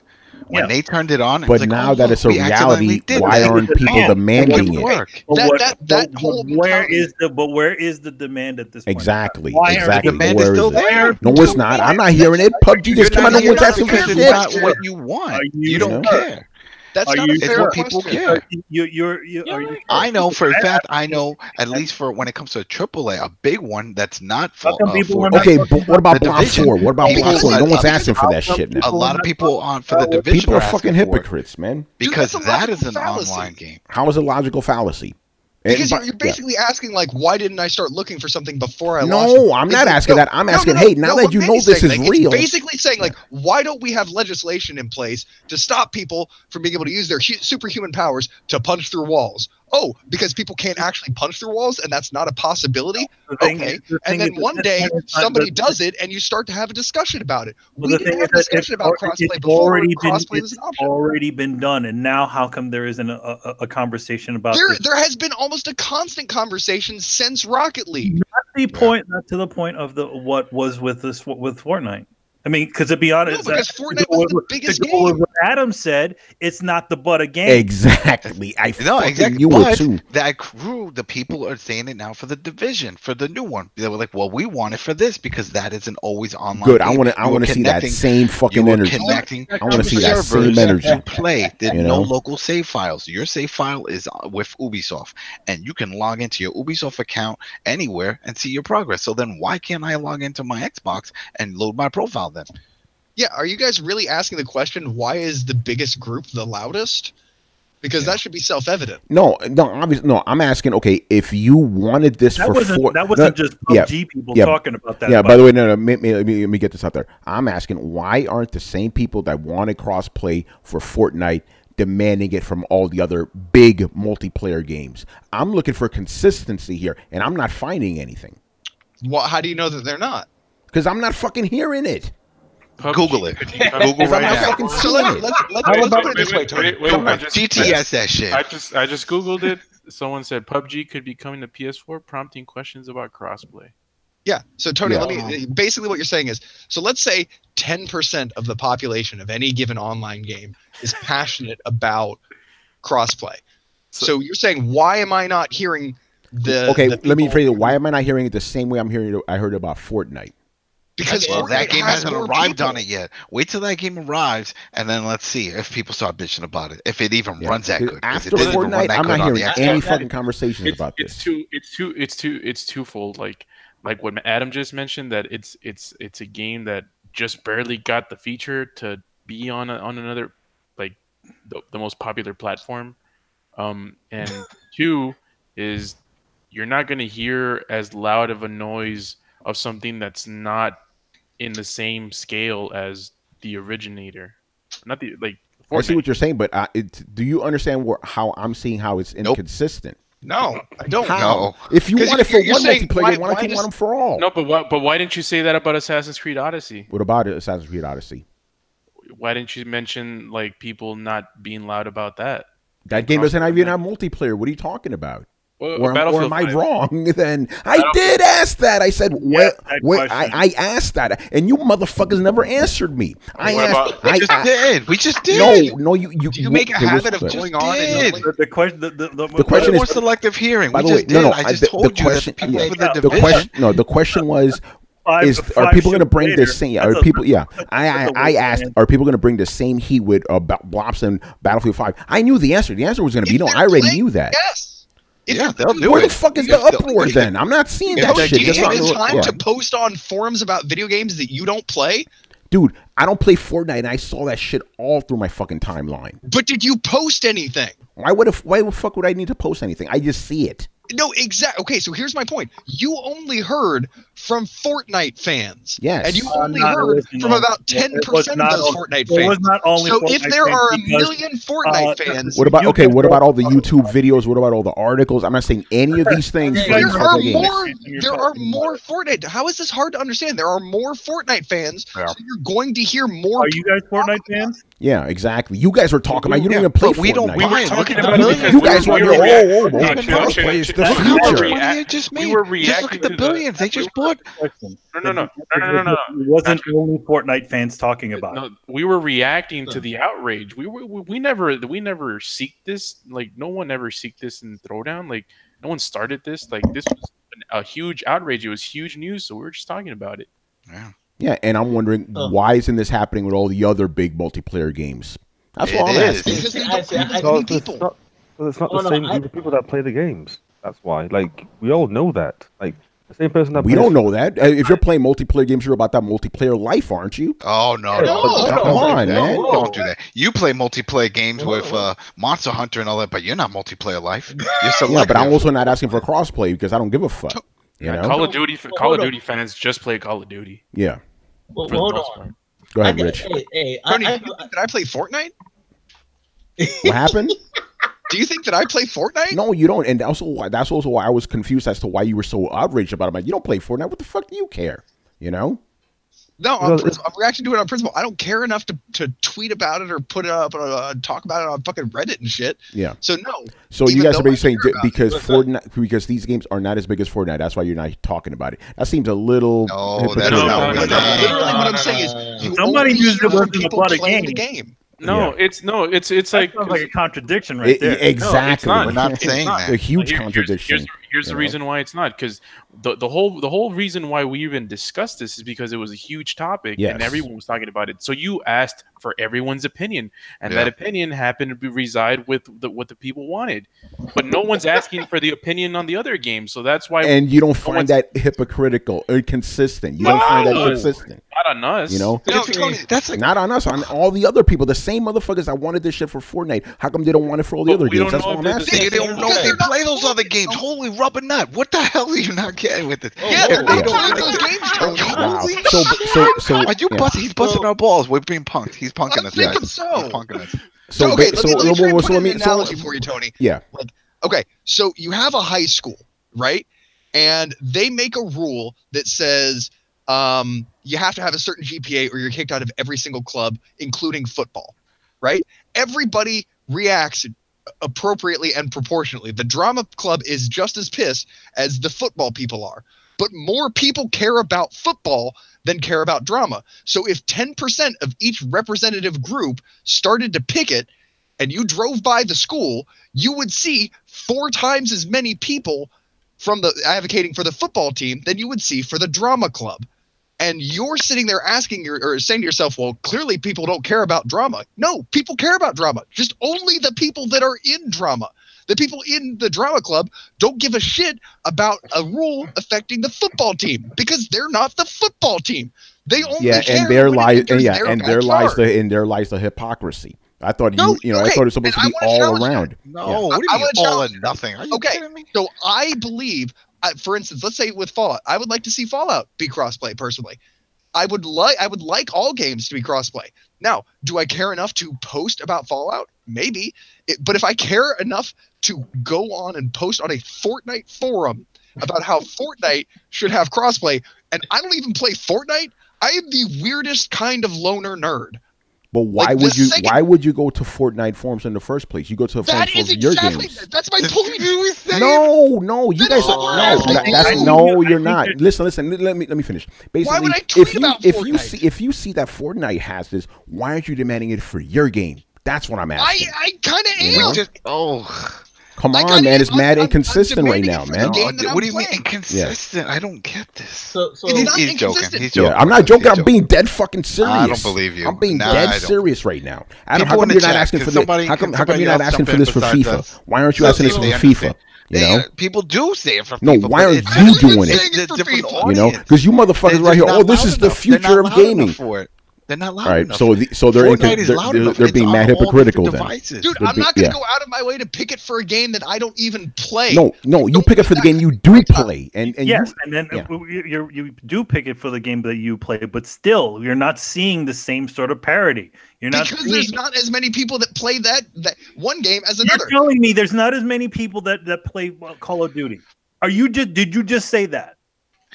Am I saying that there's not as many people playing Call of Duty as Fortnite? I kind of believe that, yeah. But There's the thing not. is that there There's is a lot of people playing Call of Duty. There's there a is. lot of people But- playing this thing. But I'm saying, but the thing is, why isn't it Call of Duty? As Yeah, many as Fortnite. how come the Call Call, of Duty people. We don't know. Somebody Google that shit. the Call of Duty community, Okay. if crossplay is a thing, how come the Call of Duty community is in there? And not to also mention that also people who were not interested in Fortnite were also yelling about the fact that there isn't the Sony thing wasn't allowing crossplay. Well, Now, because you're pretending like all these communities are homogenized. It doesn't matter if they're homogenized. The thing is that once everybody heard that that Sony wasn't allowing crossplay for this specific, how do you know they heard that? What do you mean, Carl? Come on, son. They're dude bros. Dude bros are drinking Mountain Dew, watching, drinking soda. The minute that they're not on forums. The minute that they heard that Sony was not allowing crossplay, that's when everybody started jumping in. So if everybody else is jumping in on this game that most people, some people are not interested in, why isn't this sort of same thing happening with other games? Exactly. Because you don't know what their priorities. You don't know what their priorities are. Is asking. Yeah. Why are we talking in hypotheticals when you could directly ask the people on the panel? This is real. I'm not seeing any fucking chatter. So like, if you're asking us why we bothered to talk about Fortnite and we don't bother to talk about Call of Duty, here's the truth.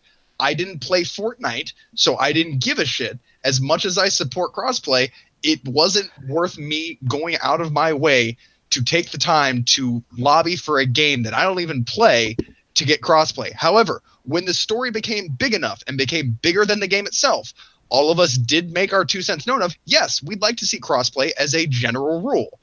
Now, does that mean that I or Adam or anybody else should go and spend our time advocating that Call of Duty gets crossplay? I don't even play Call of Duty. No, like, you do it for Fallout. You do it for Fallout. Do it for Fallout. Do it for the games you play. If you're really about that life, go do that for the games you play. That's like with multiplayer. You bitch about multiplayer, and you're like, all these games have multiplayers because people wanted multiplayer. Okay, and eventually great for them. They saw it was profitable, and so they did it. Even to games that we didn't ask for multiplayer. It's the same shit. When they start seeing that this pays off in the long run, linking communities, bringing people together, they're gonna keep doing it. You're not going to need an outcry. They're just going to do it. It'll be a standard, is what we're talking about. How are you against bringing people together? I'm not against nothing. I'm asking a question, and no one's answering. Nah, but Tony. What it seems like, Tony, is like you want these guys to be evangelical crossplay people. Not really. I'm just asking for a little bit of consistency. But I saw some guys wanted to talk. Let's go to Brian first. Okay, you guys were saying that you don't hear anything about people wanting crossplay from all these other groups. And the question that I pose to you is, do you even follow these groups? Like, are you on the Reddit forum? Are you on the actual forums themselves? Are you following? No, I'm on Twitter. So I'm like, okay, if I see this on Twitter... Are you following... No, wait. Are you following the people that tweet about it, these type of games?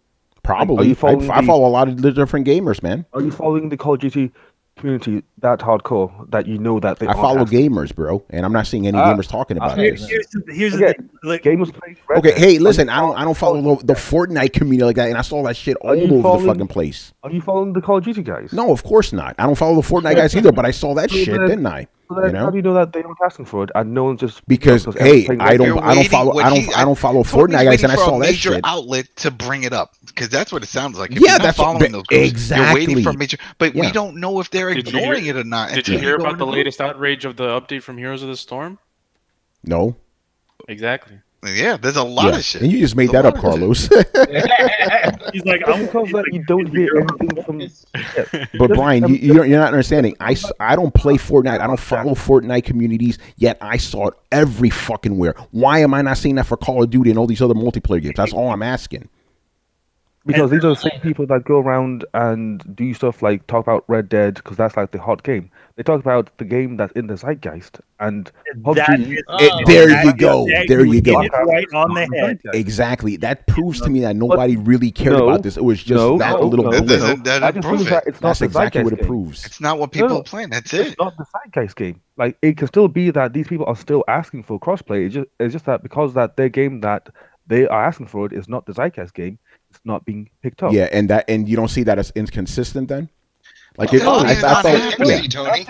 This is not even media. This is general. This is general audience. Let's say because the media is what pushes the zeitgeist. Loud enough. If an outcry is loud enough that even people hear it outside of the different communities, that means there should be a sort of parity in between. Exactly. And what if that has anything to do with the number of people? We're talking about one moment where all of a sudden everybody is talking about, and then we're talking about another moment when nobody is talking about. No, but you guys consistently say that Call of Duty people are dude bros and meatheads. How do you even know they know about this shit about Fortnite? They know about Fortnite. I don't follow Fortnite, and I saw that shit all over the fucking place. They saw that shit too. You know. Okay, come on, Tony, son. did it occur to you that the only reason you heard about Fortnite was because of their expansive player base? That literally millions of people clamoring. You're like, so you're comparing a group of millions of people to groups of hundreds of thousands of people. Like, there are not millions of Call of Duty players, but Brett, talking about a game. You're also talking about a situation which got everybody to start talking about it. Because it was probably the largest, and it had nothing to do with Fortnite. Okay, you show me a group of players bigger than the Fortnite community. I am telling you, it had nothing to do with Fortnite. It had to do with the plain fact that didn't a company just buy into Fortnite for $1 billion? It had to do with the fact that that Sony was not allowing this sort of play.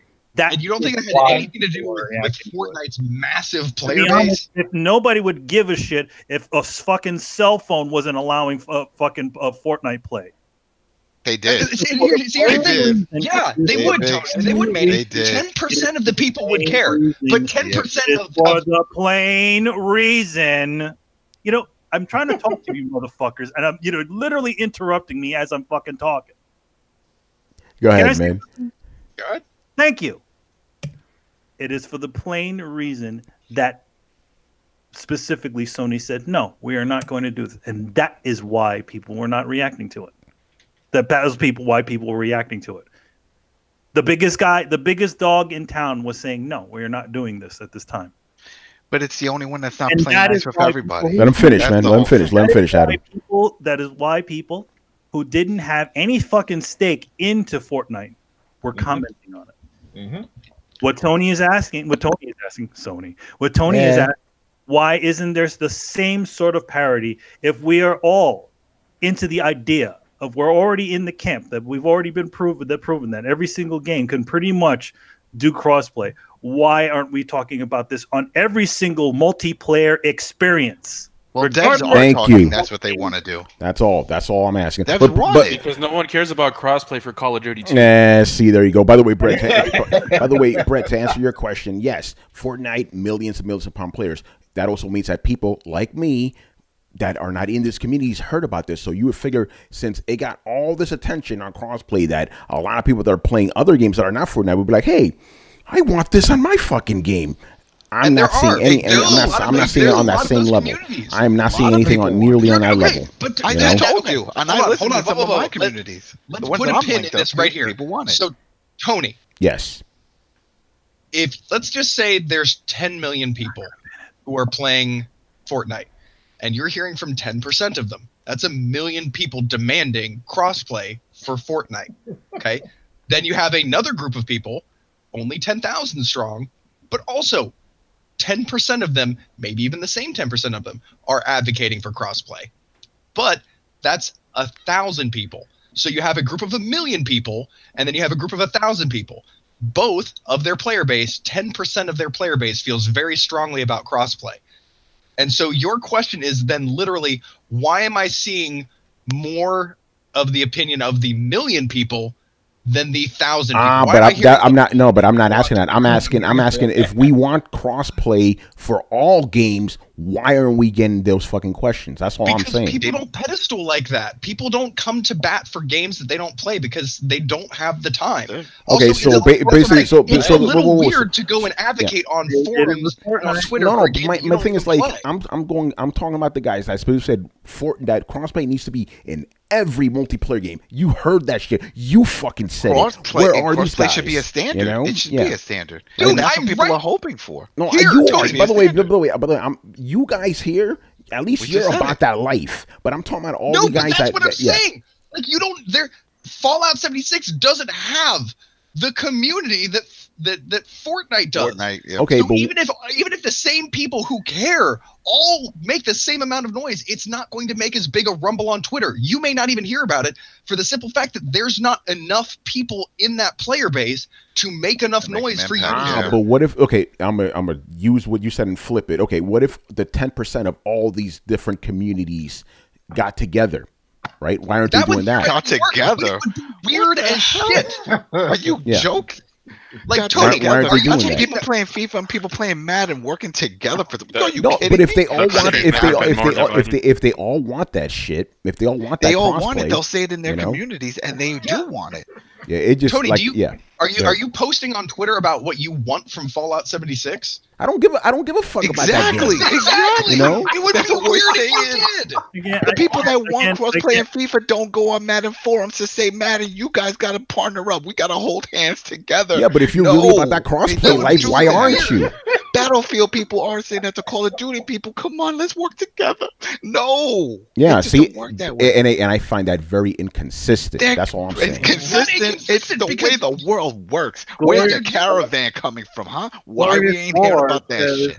Glorious War says the majority of players don't care about crossplay. That's true. That's exactly what I said. They told. Remember, Sony said, according to their focus group, their player base don't want any online play. Remember? No, you're right about that. Backtracked real quick. Yeah, they had to, but I'm like, okay, why isn't this happening now? You know, why isn't it happening now? That's all I'm asking, man. Because they got it. Everybody got it. It's gonna happen again. Yeah. People want this. Let's get it. Really, they want it really bad. I'm not seeing it. Yeah. There we go. It's gonna happen. You're gonna want this shit too. Yeah. You're gonna want. Do you brigade games that you don't play to have features that you want? What happened? Yes, I don't have any skin. I don't have any skin in this game. I don't care. You have plenty of skin. That's our point exactly. Like you're saying, why don't people go but listen, and okay, spend their time advocating for when they don't have skin in the game? If I was a cross-play crusader, I would be doing that, but I'm not. You know, that is a copywritten term. Crossplay crusader. If I was really about that life, I would be like, how come these? I would be on Twitter all the time asking about that. But okay, so I you're don't care saying about that. there's nothing in video games that you're quote unquote about that life. Like you're not about heavy narrative or and I talk about that shit all the time. Yeah, okay. So do you go to games that don't have that and post about how they should have that? No, why would I do that? Because you're about that life. No, you don't understand. Like, if you're multiplayer, if you're really multiplayer centric, why don't you want that for all the multiplayer games? What are you talking about? He's saying if you like multiplayer, you should be advocating on all multiplayer games. And that's like, to me, that's like saying if you like narrative, you should be talking on all narrative games, even the ones that you don't play. But I'm speaking about a general rule. Between narrative and just plain multiplayer. Exactly. Like I'm asking. You're not exactly changing the way Fortnite works, and in other words, you're not turning it into a totally different game by adding the ability to play with people on Xbox or Switch. You're saving people money and you're bringing communities together. If let's say the next Monster Hunter comes out, they don't give a shit about they do because it's all for us because it helps out for them in the long term because they get some more content.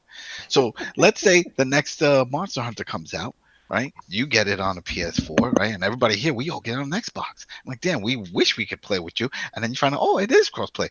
Would you play with us, or would you be like, no, I don't want to use that feature. It's in the game, but I don't want to. Yeah, but that's a whole different like conversation, bro. Of course, I. But that's what we're talking about. No, it's not. I'm not talking about that. I'm not talking about that. No, you want it. I want to know where these other guys are. That's they all all want it too. Go to their forums is what we're saying.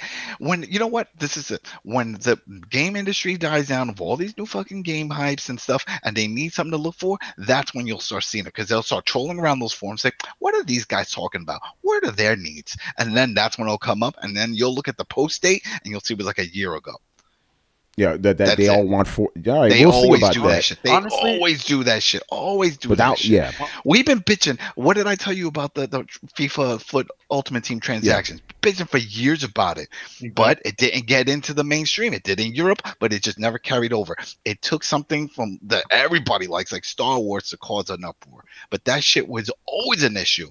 I think the thing that Tony is also trying to say here is also the fact that it also really just depends on what is sitting on the surface, and that's the only point when anybody really starts to get passionate and care about it. And that's where the hypocrisy comes in my eyes.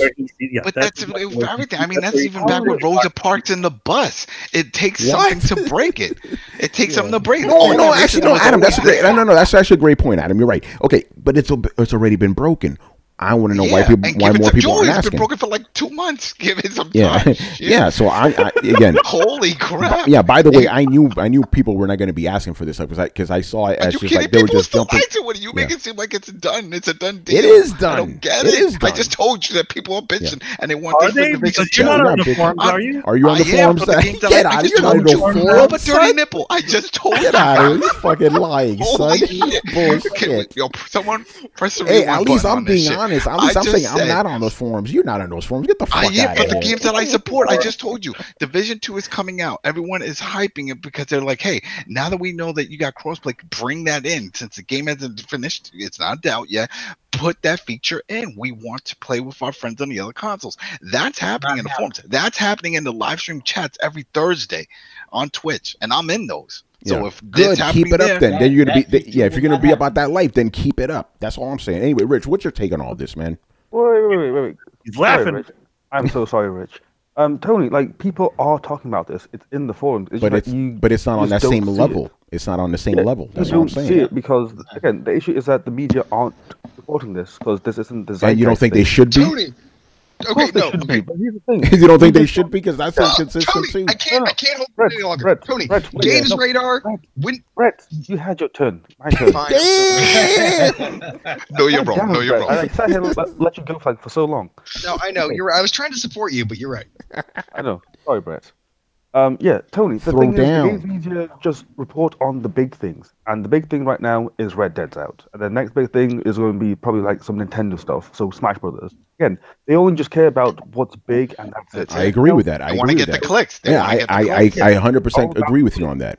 The problem with that is they aren't reporting stuff because they know that they aren't going to get as much clicks as they would. Hence, they don't report on the. So you don't think they would get? You don't think they would get? Whoa! Hold on! Listen. It's me. Ninja Turtle fans will crossplay. No one's gonna click because you're like, everybody wants. No, but they'll listen to Call of Duty fans crossplay. Battlefield 5 fans want crossplay. They'll listen to that shit, won't they? No, they won't. Of course they will. We're sounding a little stupid. You know, Games Radar just did a story on crossplay in Fallout 76 less than 12 hours ago, which is less than a day after it released. So immediately good. That's what I'm asking for. That's what the fuck I'm asking for. So you just need to look for it. You just answered your own question. It's there. But when you're looking for it, you'll find it. But flipping it back around, I didn't see any of that shit from PUBG. I didn't have to dig. I just Googled it. I just Googled Fallout 76 and I put CR and it auto-completed crossplay for me, and then it was right at the head under featured stories. You didn't have to dig. So you can't say that you're not hearing about it. No, but listen, you had to go out of your way to do that. With Fortnite, it was on my fucking phone the whole time. I didn't even have to finish it, typing it into Google. But you still had to type it. You still had to type it, though. I didn't have to type shit. On Google, Battlefield 5, CR, crossplay. Yeah, see, but you have to look for it. It's not in your face like it was with Fortnite. You know, Black Ops 4. Why does he hate me? I'm not hating nobody. He hate me. But the point is, and no one could argue with that. The uproar is not as big as it was with Fortnite. It's just not there, and I find that very inconsistent. It's a larger you're surprised. You're surprised because the most popular game at that time was getting more coverage. Yeah, and why didn't that? And since it was the biggest game, that should have translated to all the other games. Like, oh shit, I want that too. When does that ever happen? These communities are not homogenous. When does that ever? It happens now because Fortnite's the hottest shit ever, isn't it? Now. You know, come on, son. But it was just in one game. One game. Yeah, then why don't you demand it for all your other games? Anyway, Rich, get ahead. Yeah. But Tony, Rich, this isn't even a pattern. It was just one particular incident where it was the most extreme thing with the Zeitgeist game that it happened on. So you're asking, where's the uproar and everything else? Like, there's not even a pattern to this yet. We haven't seen this yet on another game. But if this was supposed to usher in the big crossplay revolution, as a lot of people said, where the fuck is it? Who's a lot of people? You know? The internet, bro. The same guys. Yeah, the same. I saw it. I didn't see that. Well, that's on you then. You should have looked harder. It's on you for not seeing that. You gotta get your feed, Tony. That's what he's saying. I guess I have to Google it. Yeah, no, go on Twitter. Is it on Twitter? I'm not seeing that shit on Twitter. I'm not seeing it on my timeline. Yeah, exactly. You're not seeing it on your timeline, are you? You're not seeing it on your timeline, are you? Exactly. Yo, man, you got the wrong time, man. Yeah. Anyway, Rich, get in here, man, because Rich he's been there for like 30 minutes. What's going on, bro? Can I just point out something like? Damn, you're not gonna let Rich talk tonight, are you, Brian? Yo, Rich, you to Brian, what Brian did to Brett. Yeah, like let me talk. Rich is too polite to do that, though. That's the problem. Okay, people have been asking for crossplay in Elite Dangerous since 2017, but yet no one's talked about it because, again, no one's about that life apart from me and maybe Charles. Yeah, and you don't find that fucked up? What, that no one is talking about? Yeah. Like, well, of course, it's the media, but I don't give a damn what the media says. They just talk about stuff that's big, and that's it. Yeah. Hence, they can go fuck themselves. They want clicks. Again, this is what the game was. Yeah, and I'm glad you guys said that because it is bullshit. It's saying that people want more crossplay doesn't bring more clicks. That doesn't bring anything. Yeah, but they could easily toss in Fortnite too. Crossplay, you see stuff like this year, last year, years before, and all sorts. Herein lies the secret of all of this. As you're talking about clicks and stuff like that, again, it makes clicks because it's one company saying, no, we don't want to do this, and then obviously everybody's like, no. But it doesn't matter. Even if it wasn't. Yeah, Sony, no, you're right about that. It doesn't matter. It's whoever. If Microsoft was in the same situation, the same sort of thing. They're pricks. They would be pricks. It doesn't matter. This is not a Sony hate. This is like I want everybody to work together. Is because somebody's saying that you can't do this, right? It's number one. It's that. And it's also because, again, it's like what because that makes the headline. It's not you can't do this. It's you don't want to do this. Sony says they're not going to do this, and that's where it gets everybody. It's just everybody gets everybody in an uproar. Yeah. By the way, I'm glad you said that because that's one of the things. Microtransaction. Yeah, that's one of the things I saw. People were like, "Oh, because this company isn't outraged about it. No one's demanding." It's like, so you need the company to ask for this before you ask for it. Pretty interesting. By the way, can I ask a question? Yes. Can I ask you a question anytime you want? I'll ask you, but anyway, Richard, get in here, man. I know. I'm cutting you off now, man. Go, Carlos. I'm fucking with you. Go ahead. Ask your question. So, do you see? Would you say that the same hypocrisy that people do about crossplay is the same? Like, are the same people who were complaining about Microsoft and DRM? Are you saying they're hypocrites too because we don't hear that shit anymore? But DRM isn't around anymore. Yes, it is. For Microsoft, it is. Yeah, it's everywhere. It's worse than it was back then. Yeah. No, you're right about that. Yes, I would say that actually, because all the things that people did not want from DRM were slowly put in there. It's just the way they packaged it was different, as we talked about before. So yes, I do consider that hypocritical. I appreciate your consistency. Yeah, I'm consistent, unlike these motherfuckers. Anyway. Oh my lord, rubber nipple. Go ahead. He's not talking about you. I'm not talking about you guys. No, I'm talking about it. I just can't believe it. I still think he's trolling us though. I'm not trolling nobody. I'm being 100% motherfucking sincere right now. Anyway, Richard, please. So first and foremost, let me just say this, and this is going to be controversial. I agree 120%. With Tony and Emilio. Uh-oh. And let me explain why. Because y'all hold on, I'm subbing the coalition right now. Give me a second. All right, I'm done. Keep going. So here's the thing. Y'all kept asking why has all this attention been on Fortnite but not the other games. You have to remember, Microsoft put the pressure on Sony to actually do this crossplay thing because Microsoft kept talking about, what we don't understand why everybody doesn't do this. Phil Spencer kept saying it over and over again, and then they also announced that they were working with Nintendo, Microsoft. So, but then it was really Nintendo then that put the pressure because Nintendo had to agree to the whole thing, and they said yes. Rich, so if they said yes, then it's like, all right, then Rich, I see where you're going with this. I like this. Keep going, man. Yeah. So pretty much they put the pressure on Sony to do crossplay. But Sony decided, we'll do it with Fortnite because obviously that's the game that's getting all the cross-play features for now. But then they decided, that was it. They haven't really come back to doing anything else. But I feel that the only reason why they agreed to crossplay is because of the pressure they felt. So they did it with Fortnite. Now, what you said, Adam, about the Division 2, I'm gonna tell you right now, I don't believe that that's gonna happen. Even though the fans want it to happen, unless Microsoft comes out and says we're gonna be doing crossplay with PC. Then they're gonna be playing catch up like they did multiplayer. Is what you're saying? Yes. So I don't think I do agree 100%. It should have been in all these other games, Call of Duty, all this other stuff, because a lot of people play Call of Duty. A lot of people play a lot of these other games, but the fact that it hasn't happened yet, well, I think it's because we could say the community, yes, but it's also because the competition hasn't been vocal about it. I haven't heard Microsoft say anything else about this as of late. So until they say something, then you're going to start seeing. We did see Bethesda say it with that new card game shit. But they didn't say with Fallout 76, which is like really interesting. So Richard, are you saying that these huge corporations are massive hypocrites? Yes, all of them. Rich, I completely agree with you. It's I think since we're talking about being about that life, why isn't Microsoft about that life now? Hey, we want this shit for Battlefield. We want this for Black Ops. Where's Microsoft? Because Phil said he wants it for everything. He can't just call each game out. He said this should be a feature. For all games. Why aren't they being more consistent? Because think about it like this, right? Mike Ibarra, he was the big guy. He was saying Sony needs to do this, blah blah blah. Sony did it. Mike Ibarra didn't say shit. None of these guys said nothing. So I'm like, because they're cherry pickers. Yeah, they are cherry pickers, and they're trying to make themselves look better. Obviously the companies are the biggest fucking hypocrites of them all. Because if the gamers need the companies to lead them along the way, why aren't the companies trying to advocate for this more? If you're a company and you make a multiplayer game, you would probably get a bigger pool of gamers if you threw them all together. So it is pretty interesting how they're not advocating for this more. Some of them are.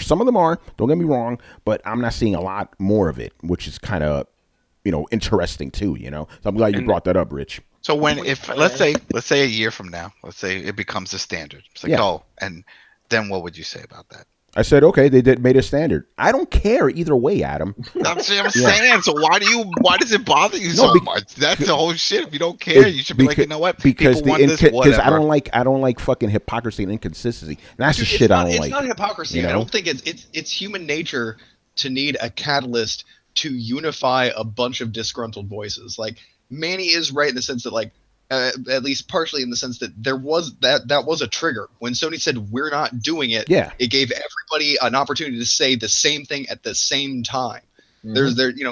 Think about it like an angry mob. They're gonna be an angry mob, but until they see Frankenstein's monster, they're not all gonna go rah! At the same time. They're all gonna be doing it at different times, which creates less of a sound.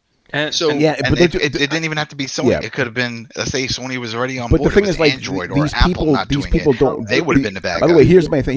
These people should go back to the previous generation with Sony, which they said, yes, we're cool with doing a crossplay with and Microsoft was the one at the time saying, nah, we don't want it. We don't want it. Yeah. But the thing is, Brett, I actually completely agree with that. It just reminds me of this episode of The Simpsons when Apu was living with them, right? He put all the cans of corn outside. And Marge's like, why the fuck did you put all the corn out there? He's like, because no one's going to eat it if it's inside the cupboard. Guess what the kids did? They grabbed the fucking corn because they saw it right there. So I think you're right about that. Like, and it's sad, too. It's like they need a corporation to tell them what they want. Because, again, nobody was asking for crossplay before that Fortnite outrage. I don't even think it's that. It's you need an inciting factor. Like, look at riots, right? Like, because it's the same kind of mob mentality. Yeah. Like, usually you have an underlying factor which people have been disgruntled about. And then there's a trigger thing, like the LA riots were only partially about Rodney King.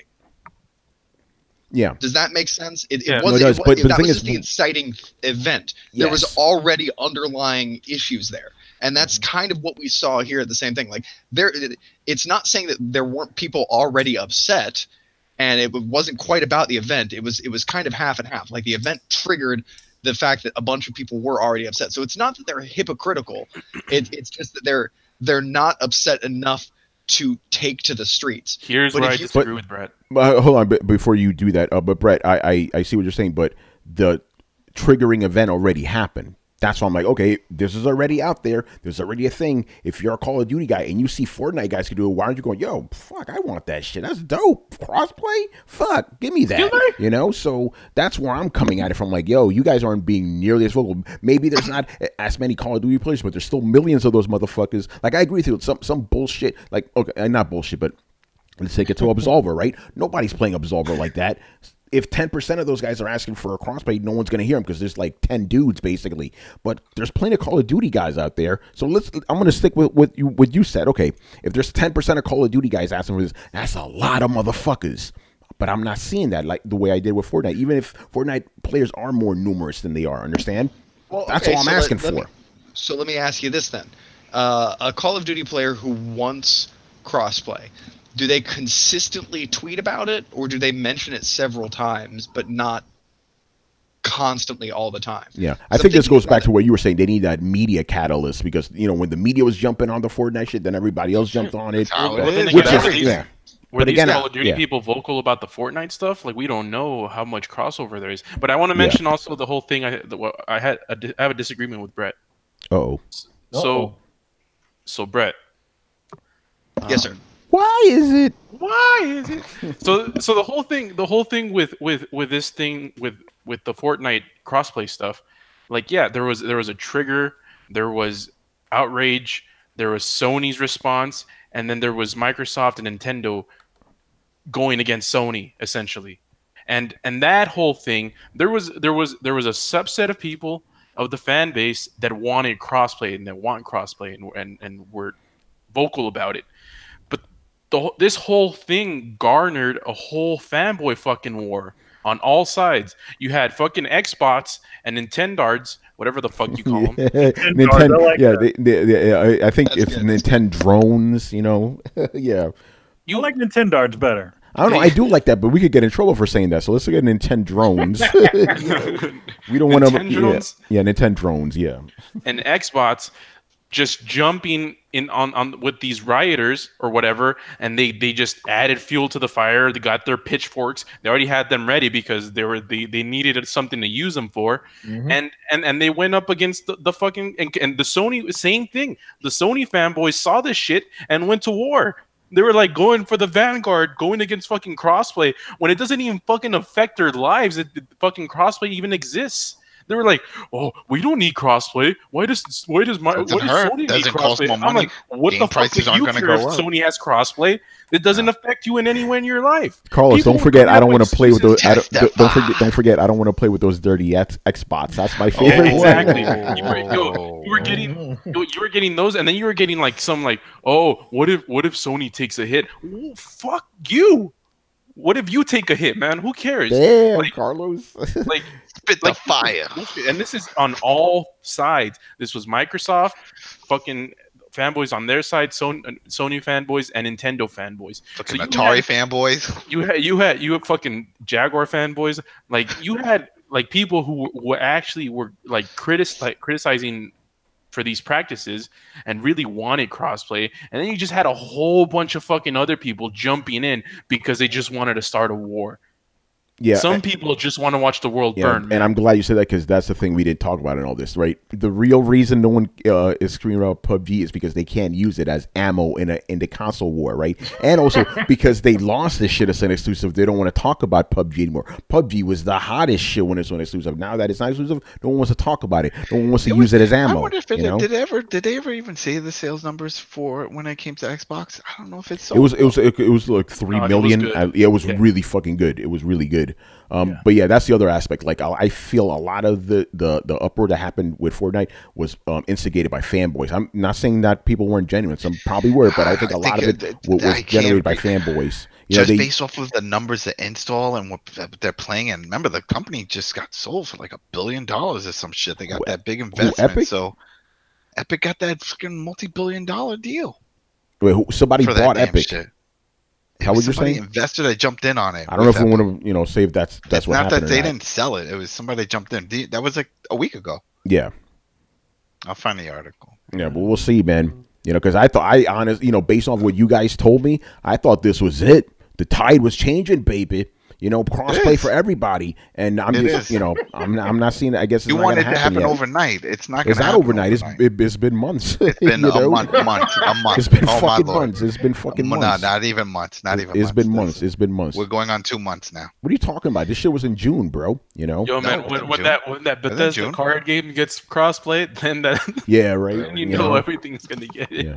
I guess the Call of Duty guys like, I don't fuck those shit, man. I don't want to play with those guys. And that's another thing, like, because I used to play Call of Duty a lot, and a lot of those people. There you go, Techno. There you go, Techno. 1.26 billion. Yeah. A lot of those people don't really care about anything else other than Call of Duty. Yeah. That's why. Yeah, this is it. So so Epic Games received a 1.25 billion investment. From who? So another company, some firms. I hope it's not Tencent. So that's what I'm saying. People see it, and with that's because it's on all these devices, not even on the consoles. It's the fact that it is on mobile, and people play it on mobile. I hope it's not Tencent. By the way, Tencent is actually the biggest gaming company in the world, which is fucking insane. And all they do is fucking mobile games. It's crazy. Yeah, I don't think we're going to top that, people. We're going to end the show. That was fucking awesome. I had some other topics, but I think we already exhausted our energy. Good shit, man. Rich, man, thank you for being on tonight, bro. Oh, yes. Thanks for having me on. Yeah, please plug your stuff, man. What's going on with the coalition, with the co-op, and the anniversary celebrations, man? It's a celebration, bitches. Yes, it is a celebration. So tomorrow later today, we actually are recording the episode. We're going to have Max. We're also going to be joined by Mr. David Jagno. So that's going to be very interesting. And Edward V as well. So stay tuned for that, because that's going to be pretty heated debates tomorrow. Because Edward V is an Xbox fan, so he got a lot to say about this Sony conference thing. So stay tuned for that. Well, he's probably celebrating right now. He's dancing and shit. Oh yeah, absolutely. Yeah. But we got plenty of things coming, so stay tuned, and there will be more guests on these anniversary shows because it is a month-long celebration. Yeah, so. I'll be there. I'll be on one of these shows too, Rich. So get ready for that, man. Oh yeah, definitely. Yeah, and also, Rich, since I have you here, man, I do want to publicly congratulate you on 10 years of the coalition. Also, thank you for hosting us for the last 4 years, man. Great stuff. Thanks a lot, man. Yep. Oh, thank you. And yes, it's been a pleasure. So, hey, I look forward to continuing. Awesome, man. Yeah, 10 years. A lot of sites don't make it that long, man. How many of our peers don't we know that when we started, they're not around at all now? Oh, you're right. It's a lot of them. It's a lot of them. The voodoo curse works. I think voodoo's a joke. That shit is no joke. I was gonna name some names, but I'm not gonna do that. I'm not gonna be mean. But there's some some sites affiliated with the coalition and bitbagging that they're not around anymore. It's interesting. Quick shout out to everybody in the fans that really enjoyed this episode. I wonder why. Oh man. All right, so thank you for watching and listening. Subscribe to Throwdown on SoundCloud, iTunes, and YouTube. Follow us on Twitch, Twitter, and Facebook at Throwdown Show. Links are located in the description below. Once again, our show is Tony Polanco. It's joined by Emilio Lopez. I'll see you later, guys, and hope to see you tomorrow at Anime NYC if you're in the New York area at the Jacob Javits Center. I'm going to be at Artist Alley Table F12 doing my thing. So hope to see you there, and hope to see you on Sunday. Chris Seeley. Hey, take care, everyone. Carlos Romero. What a show to come back in. Throwdown, baby. Let's go. Brett Murdoch. It's real, everybody. Adam Vale. Go watch a Marvel movie or something, or the With Great Power documentary about Stan Lee. Oh yeah. Yeah, shout out to Stan Lee, man. A little bit of that. All right, Brian Manjoma. It was 4 years ago. I called it Sunset Overdrive on PC. It was either the co-op or Throwdown. I said I'll get this game when it comes on PC, and it's coming on PC on Friday, and I'm going to get it. And just to complete the circle, if this game has co-op in Insomniac, give me some crossplay. Boom. There you go.